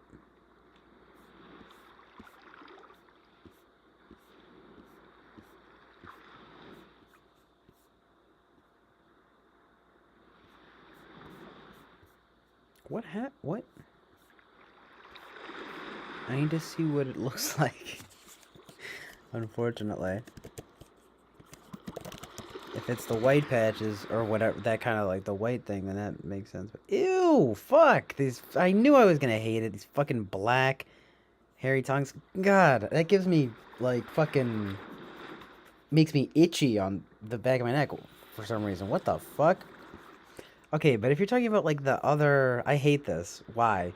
But if you're talking about like, ew, why did I do this? Why did I look this stuff up? Ugh.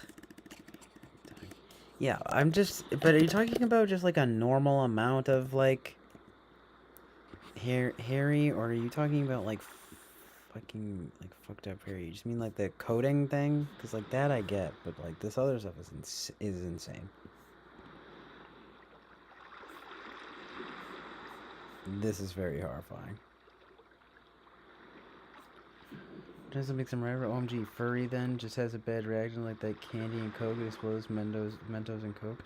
Yeah, but these people, I'm not trying to be gross, but like they have like black tongues, not white, and that is horrifying.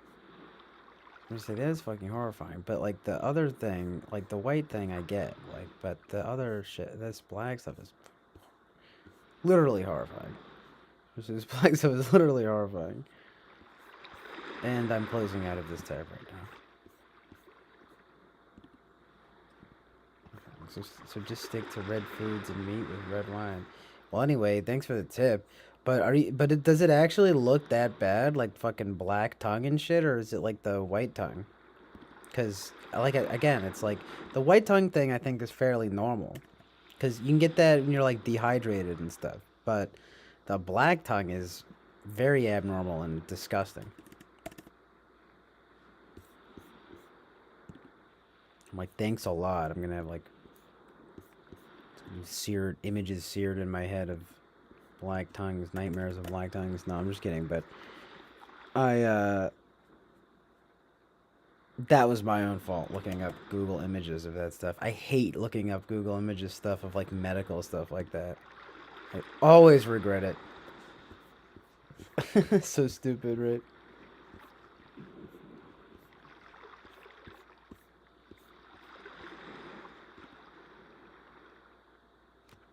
I'm not sure it makes it look any different. Okay. Well, so like these people are fucking have like extreme fucking like tongue problems. But you're saying it doesn't even look different necessarily. I mean, like that makes sense. This is, just tastes weird. Yeah, okay. Like that. Again, like that makes more sense too. Like the white tongue makes more sense, but the just tasting weird makes even more sense. And that's way better. Thank God. Wow. May 20th, 2 o'clock a.m. Make a wish. No, I'm just kidding, but just put the 20200. Now it's 201, of course. Make a wish. No, I'm just kidding. 20201.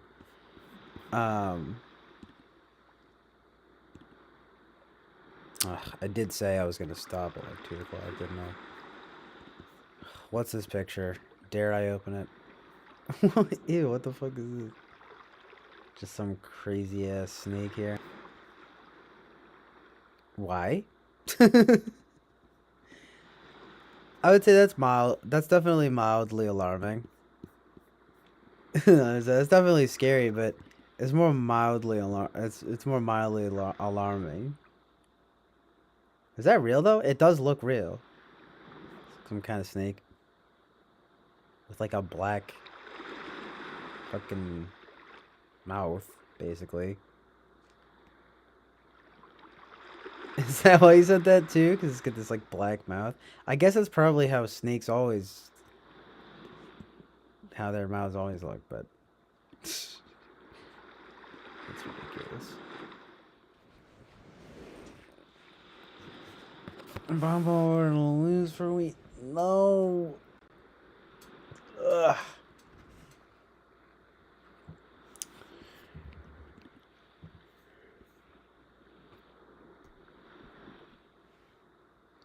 No, but yeah, what makes you send this? The mouth, the tongue thing or something? That makes sense, but it's like snakes are like. Yeah. I was just saying earlier though, I feel like spiders bother me more than snakes, but like, tell you that's that stuff too. It'll get me like itchy and stuff. Fucking spiders. Snakes though, you know, snakes don't really do that much for me. I mean, if I'm just gonna look up snakes right now in images. I mean, they're not pleasant per se, but they don't really evoke the same disgust factor, so to speak, that like a spider does to me. Not at all, really. This thing like looks outright cool. This milk snake. Why is it called a milk snake? Dangerously close to milkshake. I hope someone doesn't accidentally eat a milk snake. Oh, I thought you said you order a milkshake at a restaurant and they bring you a milk snake. Ah, I thought you said milk snake. Oh no. And then at the zoo or whatever, or at the pet store, you say I want a milk snake, and then they give you a milkshake. Oh no, that's not that big of a deal, but it's like, bro, I didn't know you sold milkshakes. Like, is that sanitary though? Selling milkshakes in the pet store? Like, gross, dude. Get that snake up out on my milkshake. Apparently, though, they're colored for danger, but totally harmless. Whoa! Oh, well, no, it has nothing to do with anything, but it's just weird because I said that, I don't know, well, it just says, and non-dairy. It's just like, ha ha ha ha ha ha ha ha. It's the milk thing. It's the milk pun. I get it. Dude, I actually don't like milk. I'll say it. You know, I like chocolate milk, though.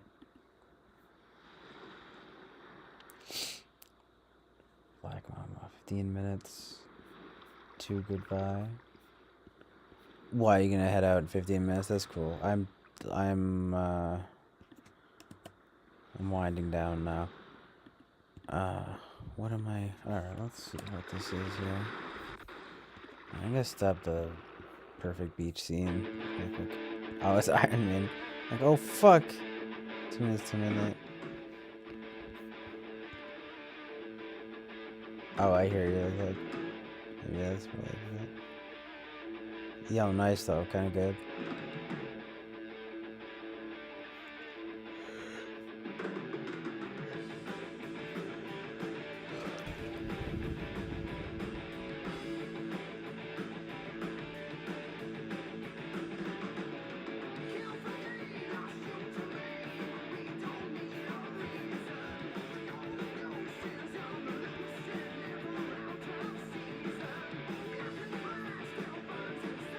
Snake vibes. think. Is that a snake? Yeah.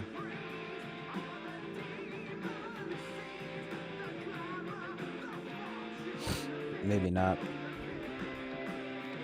I was thinking, I'm like, oh, that's why he's in it, but no, it's not. It's not that. Dang, though, some of this footage kind of looks like a Clockwork Orange or something. Just like the way that it's filmed.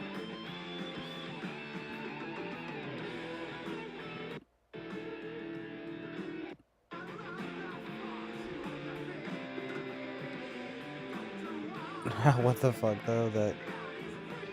Sorry, I'm kind of scrolling a little bit, but it's like, damn. Videos did generally though just like used to be so much cooler.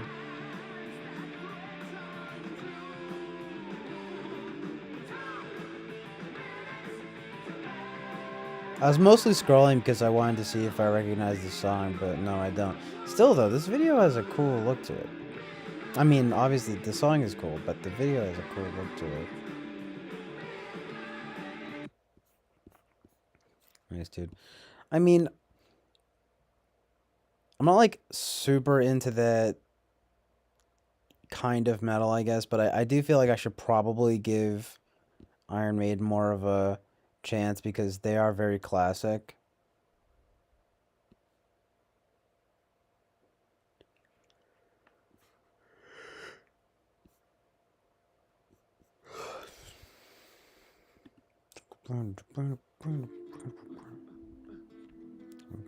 Vacation. Lol. Oh, okay.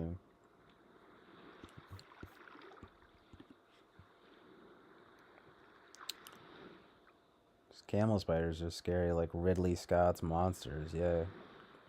Okay, wait. Yes, you also go. Those are wee ones apart from tarantulas. Try sip on some red and do a shake. What the fuck? That sounds horrible, right? Like.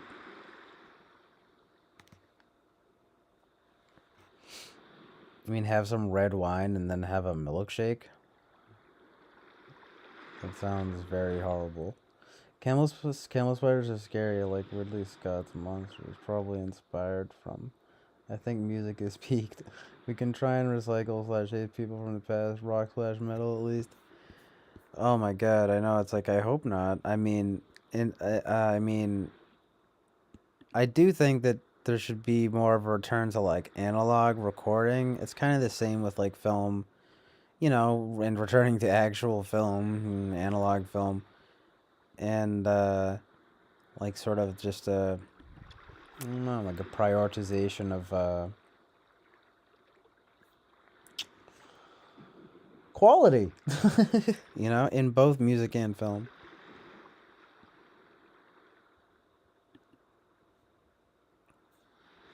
It is crazy though, and my dad's always saying this too. It's like, whatever happened to all the bands? Where are all the bands?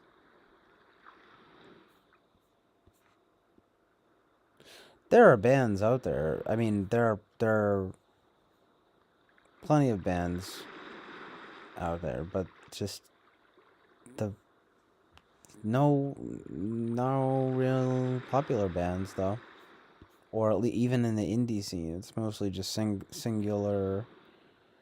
Well, it's mostly just solo artists, especially in the mainstream.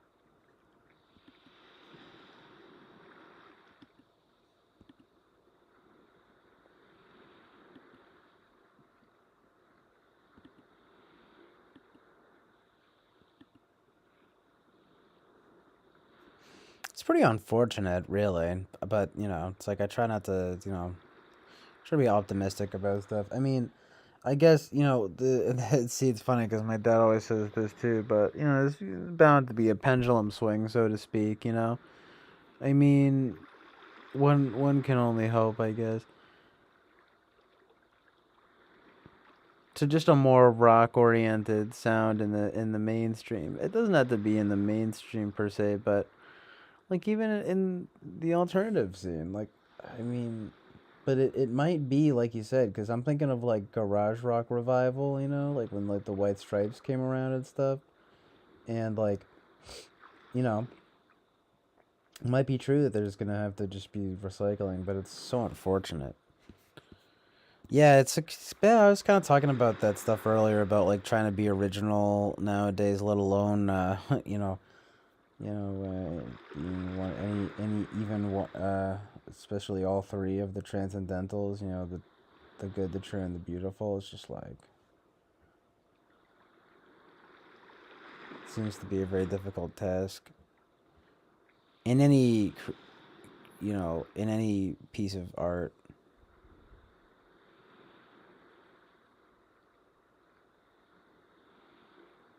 Well, it's possible. It's just most, but like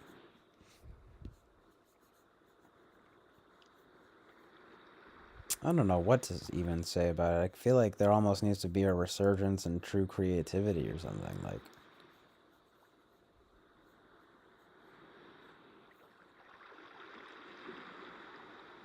Like I love rap, but like the like rap rap as pop, and pop as rap, kind of so to speak, with so many features and things like that. It's just like super digital again, just like film, fucking just sleek production stuff. I mean, I'm not saying it can't be sleek, but like overly like just digital, just fake pop needs to die out.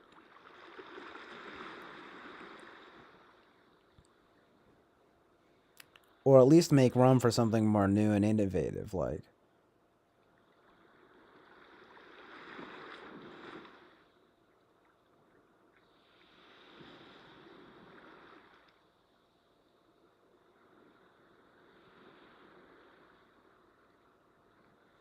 I mean, there's a framework there. There's stuff to work with, but it's not like we need to. I mean, it's like I sound like a freaking. Is it really like that much of like a freaking old person type idea to say we actually have instruments in our music? Like that's ridiculous. I mean, I know that's not the case with everybody, not at all, but it's a lot of popular music that's like that though. Definitely. Very computerized and digital. You can just hear it, just like in films. You can see it and hear it. Music too, you can see it if you do get music videos and stuff. Music videos aren't even like speaking of which, are hardly even a thing anymore. But then there's cover art. That's why I love albums so much. They're such a unique format, but even that people try to be pessimistic about the album format. Even theater releases, but I don't think those. Knock on wood. I don't think either of those things will ever change. Even with formats changing, because I I don't mean I just don't want to jinx it, and I don't mean to be overly naive or optimistic, but I think people will always want the experience and the physical copy and everything like that.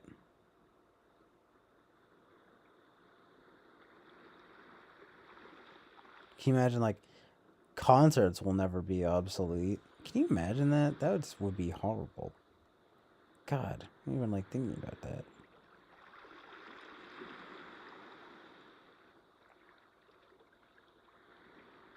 Well, it just doesn't make sense. I mean, wherever there is a person even just so much as playing a guitar and there are people surrounding, that's a concert.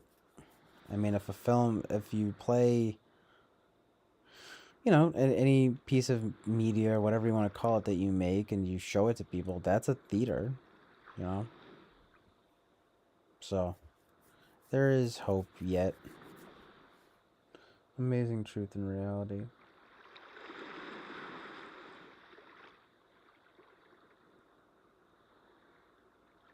Or at least, it can be pretty good if there is an attempt there at doing something genuinely good. Ugh, brightness there.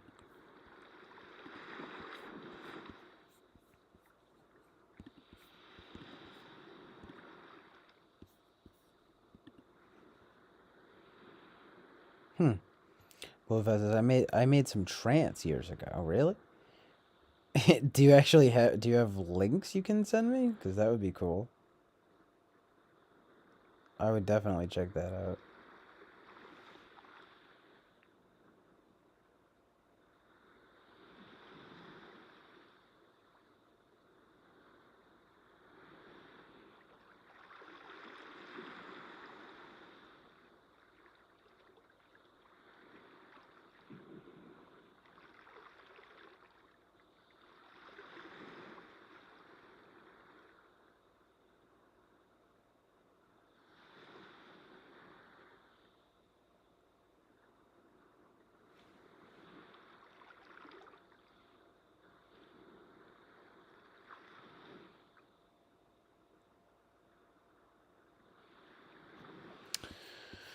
Boy, oh boy.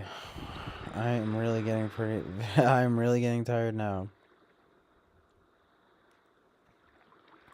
Lost most of it in an HDD crash. A hard drive. What? HDD. I don't know. Double D. Oh, okay. It's a hard disk drive. Yeah.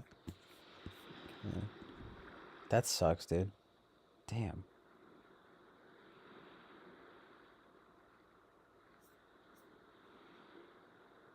We have this one track that got played on a big party. Sick. Oh man, that's pretty cool.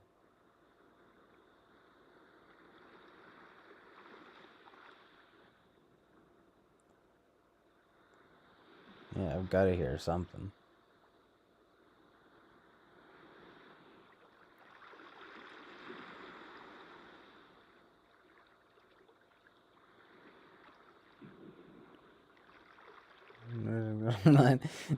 Ugh, no, dude, I am literally about to head out now. But do you have that? But you know, before I go though, do you have that link or something like that? Because that would be cool. I would check that out now or at least at some point. Well, if you have the link, I would check it out now. But that will be the last thing I do. But if not, I'm actually gonna head out now. But I do appreciate the invite. I will be, like I said, I'll be alternating. I'll stream and go in the whereby this weekend, like back and forth and stuff like that. You know what I mean? So it'll be good.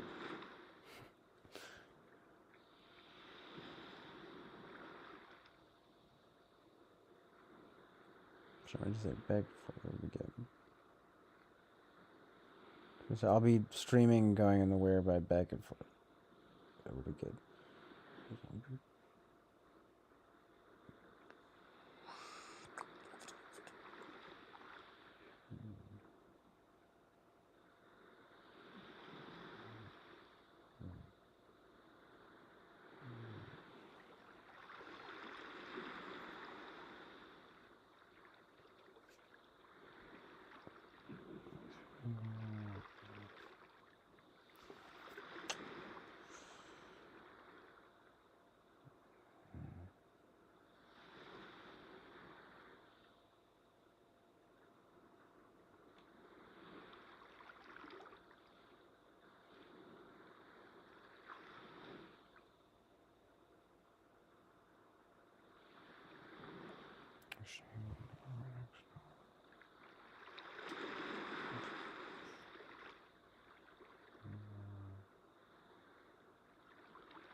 Really?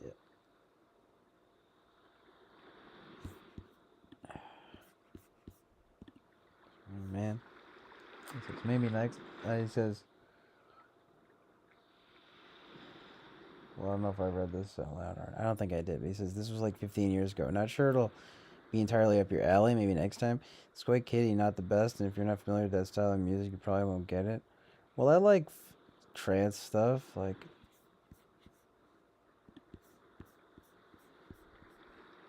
Still give it a shot.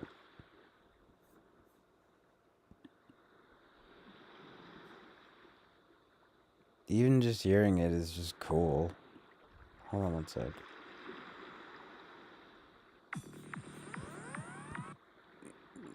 Do you mind if I just play it on the stream?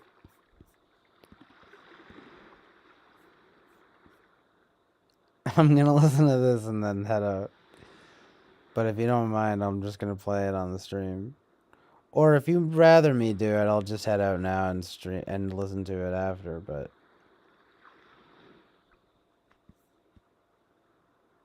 I can just listen to it now. Goa. I do see though it's got that well, I guess it's an Indian style of trance actually. I'm like slightly familiar with it. Like psy trance and stuff like that. So if you go ahead. If you think it's shit, that's fine too. Well, just let me just play it. Thank you.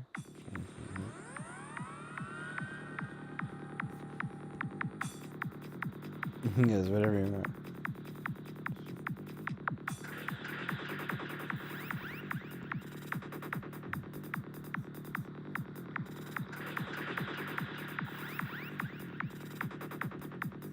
No, it's cool.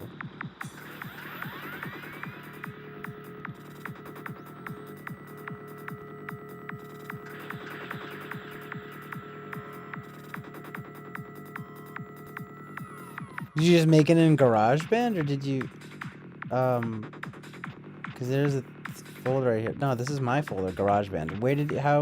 What software did you use to make this song? No, I like electronic stuff. I mean, this is pretty cool.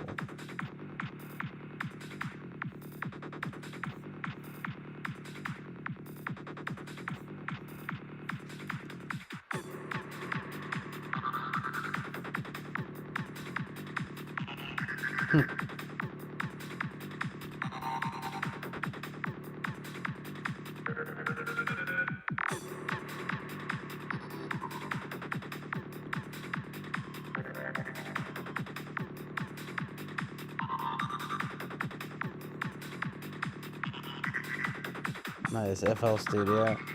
That's cool.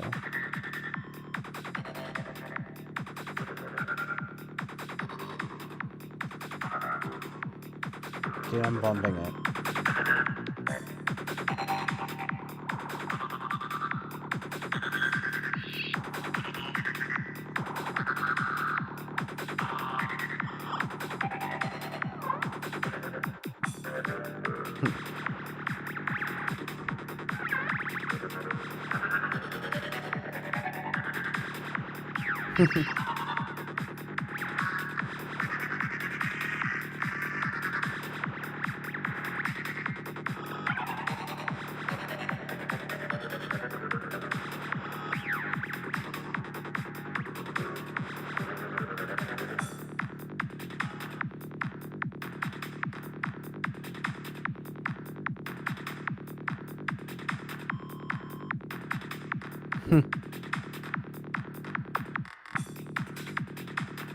Nice, I like that little FSU with lots of plugins and drum samples, etc. I mean, it's pretty cool, dude. Oh shit. Booster, go. Retro, go. Fire, go fly. Guidance, go.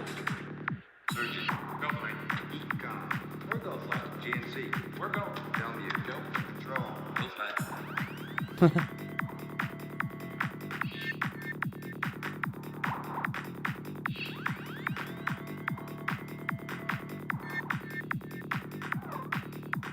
I mean, like, as far as just kind of like hard driving electronic with this trancey element and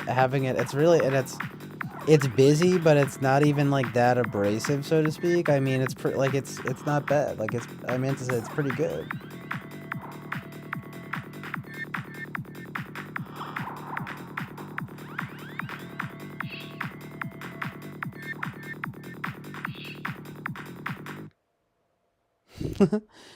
It's cool. There's plenty of stuff. I feel like it's like the obvious thing to say would be like, well, like it probably needs a little more melody or something like that. Although that is, I guess, the genre, I suppose. But um, like the sound is there. It's And like I said, it's busy enough to where though, but still not necessarily abrasive to where I'm like, oh wow, you're actually kind of like doing a good amount of stuff there. So there's potential there. I guess it just doesn't sound quite finished, I guess, in that regard, but it's assuming that it is finished. It's definitely got that hard driving trance element going on, so it's pretty good.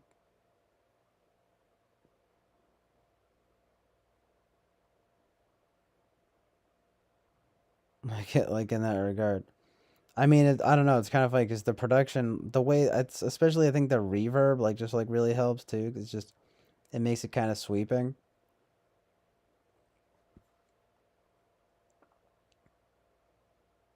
Just again to where the noises, they don't come across to me as I mean, some of the stuff going on is pretty cool. It kind of sounds like you're really really messing with the sounds, in a good way. I mean, like I said, it could probably use some more melody, but that's basically it.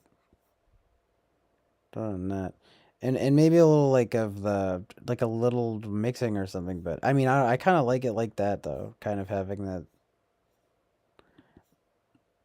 not rough, but just sort of homemade quality. Cause I have music that is sort of a more electronic in nature that has that kind of homemade quality to it that I totally like. But FL Studio is actually a little better than GarageBand, for example. I think you can hear it and the tweaking, like the stuff. Like I said, you're messing with the sounds in a good way, so that's cool.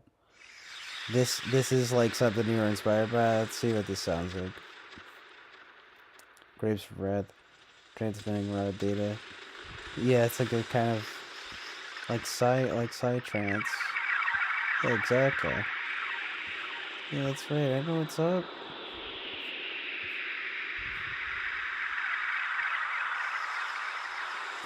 Grapes of Wrath and realize tits on fire. So far.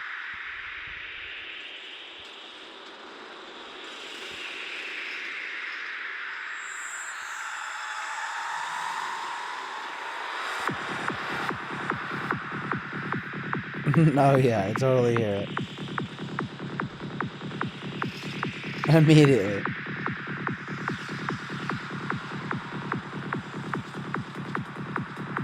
I'm gonna fast forward a little bit just because it's 7 minutes, but hold on one sec.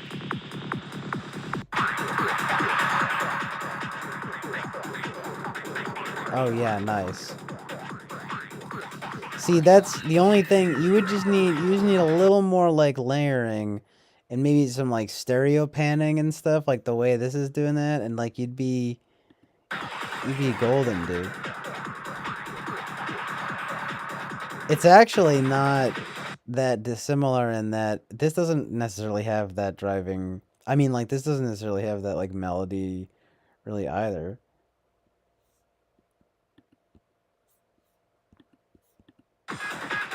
Which is to say that it doesn't necessarily need that element, unless of course I mean, it would probably. I would like that element, but of course it doesn't have to be. Because this is much more rhythmic. Like this stuff is more about the rhythm here.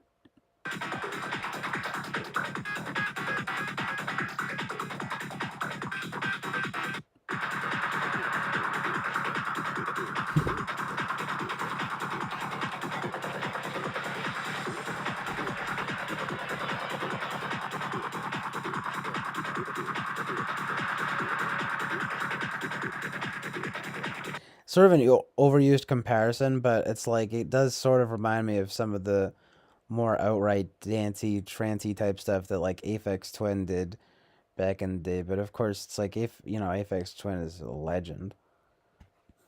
But this is in that similar kind of vein to that.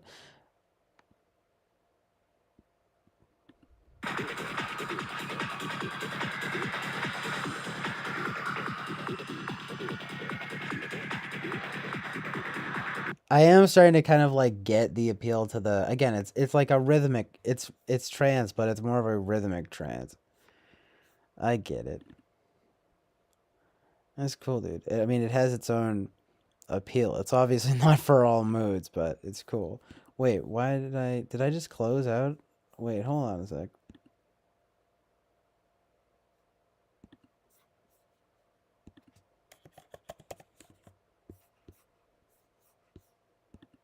What?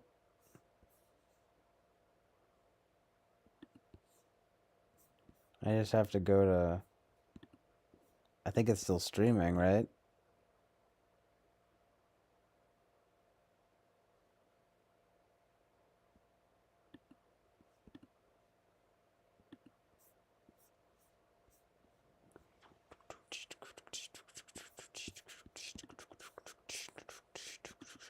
Well, that also sort of contextualizes like what you were, like the track that you made, Boba Fett, because play it back. Like the noises, the way that works, it just like it makes a lot more sense to me now. I can appreciate it actually a little bit more in that regard because I get that the sound isn't necessarily, it's not necessarily supposed to be melodic. It's rhythmic. Which I was picking up on at first, but like now I know that's exactly what it is. Hold on one sec.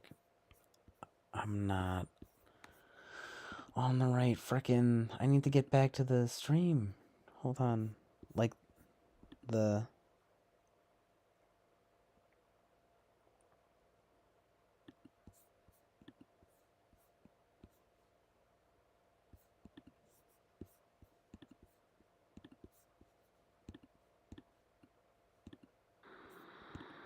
Like the actual page itself of the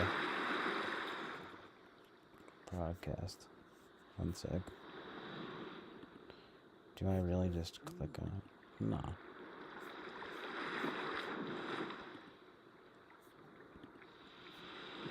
Oh, sorry. I got a YouTube Studio.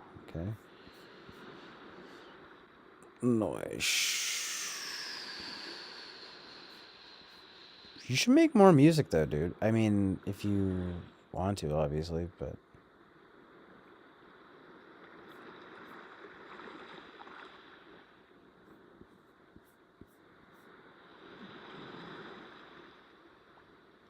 yeah, I don't know if you. It sounds maybe if you have any more stuff, let me know. Man. Like send them my way. Like I'm always interested just to like hear new music, especially from people I know, like you. You know what I mean? Like it's just cool. It's just cool and good to hear. Definitely. Right, it's yeah. Um. Okay. Nice. We're back here. Or like, well, I'm back on the stream page. But yeah, right. It's like it's supposed to have a. What's up, Carrot? Being here. No, yeah. This is. Yeah, this was. Well, the last.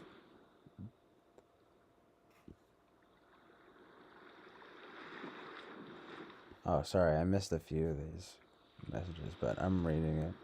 I mean, I'm reading them now. Yeah, that last one, it is kind of like racing game music. Okay, yeah, that's the thing when you're. Yeah, one of those tracks was another group called Grapes of Wrath, and then there was Boba Fett's song. The first one, like I played it before that last song, and then I just played it for a second again just now. But yeah, but anyway, yeah, exactly. It's supposed to have a groove with alien sounding trippy meows and pianos flying by. Right, yeah. Yeah, it is kind of that that makes sense. Like,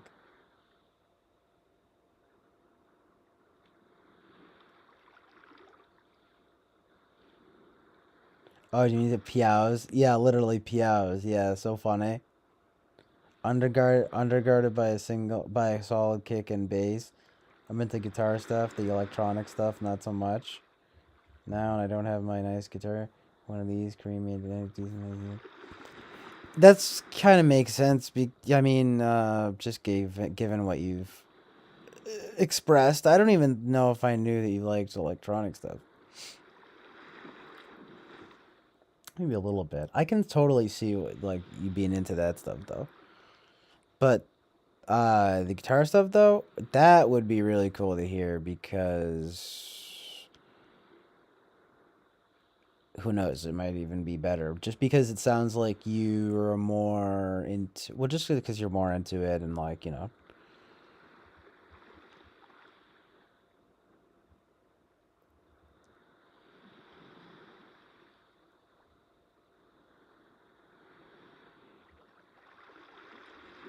Not that it makes the electronic stuff any less impressive, but I guess just like, you know, the acoustic stuff, you're just like, oh wow, you're actually playing guitar and like stuff like that.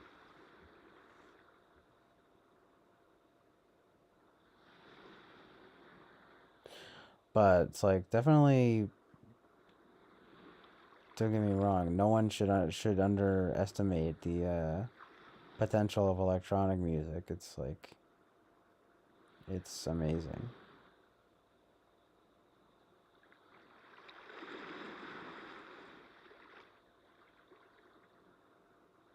Oh, but wait, but let me take a look at that guitar again real quick. I was totally just like distracted by my own ranting. But sorry. That is a very nice guitar, though. I love that red. It's kind of like, I don't know if it's like chestnut, but it's like kind of chestnut red kind of thing.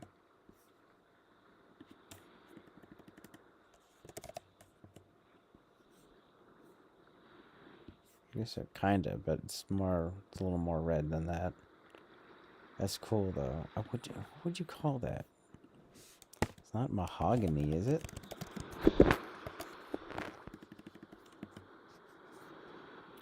Kind of.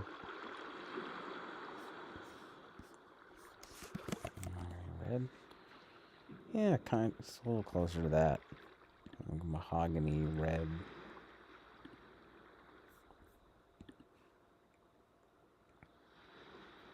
It was nice. Um, what brand is it?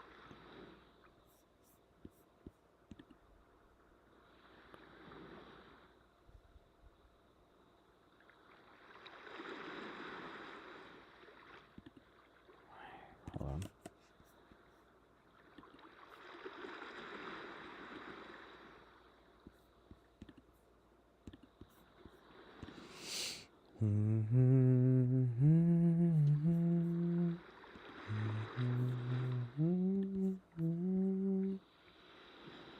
Yeah, I can't see it just by looking at it.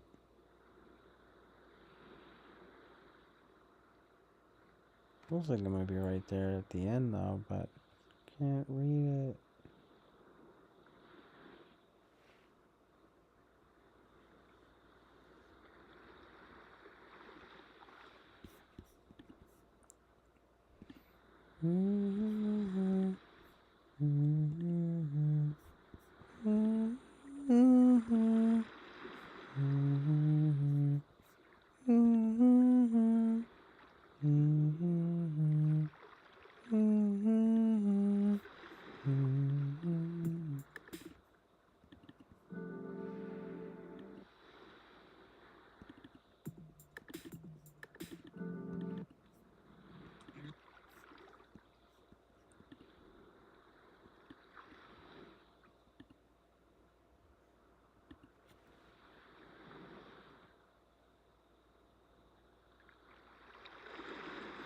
That feel though when I finally just fall asleep on stream for once, and I wake up and stream more, and then sleep and then stream more again. Wow. Amazing stream. Amazingly streamed. I want Dog Cena 420 from Rate Your Music to review my stream as such.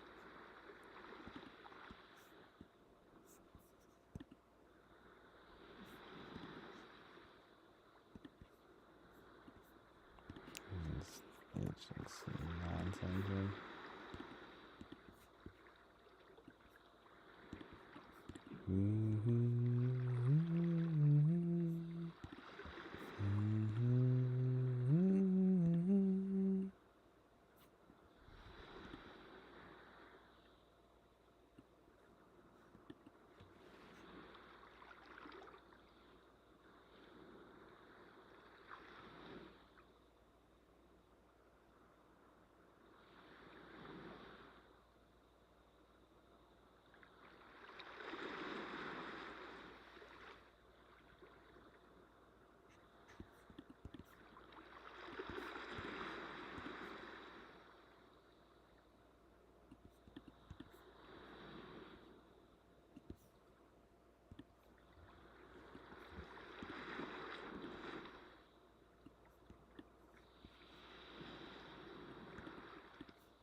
Alright, you guys. I think that about does it for tonight. For today and tonight. Here on the Chill Island Oasis of Truth and Reality. Thank you guys very much for being here. I'm gonna head out now. I'll be around tomorrow and or this weekend. I am happy to be streaming, chilling with you guys. Thank you for being here. Boba Fett. Carrot and especially Boba Fett here for just because he's been sticking around here for a while now, which I appreciate very much. So, but of course, everyone,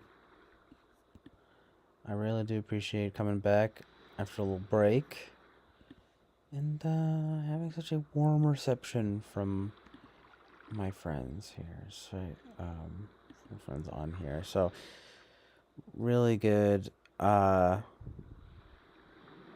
Much love to all you guys, for real. Yeah. Alright. Have a good night, everyone. I will see you guys this weekend.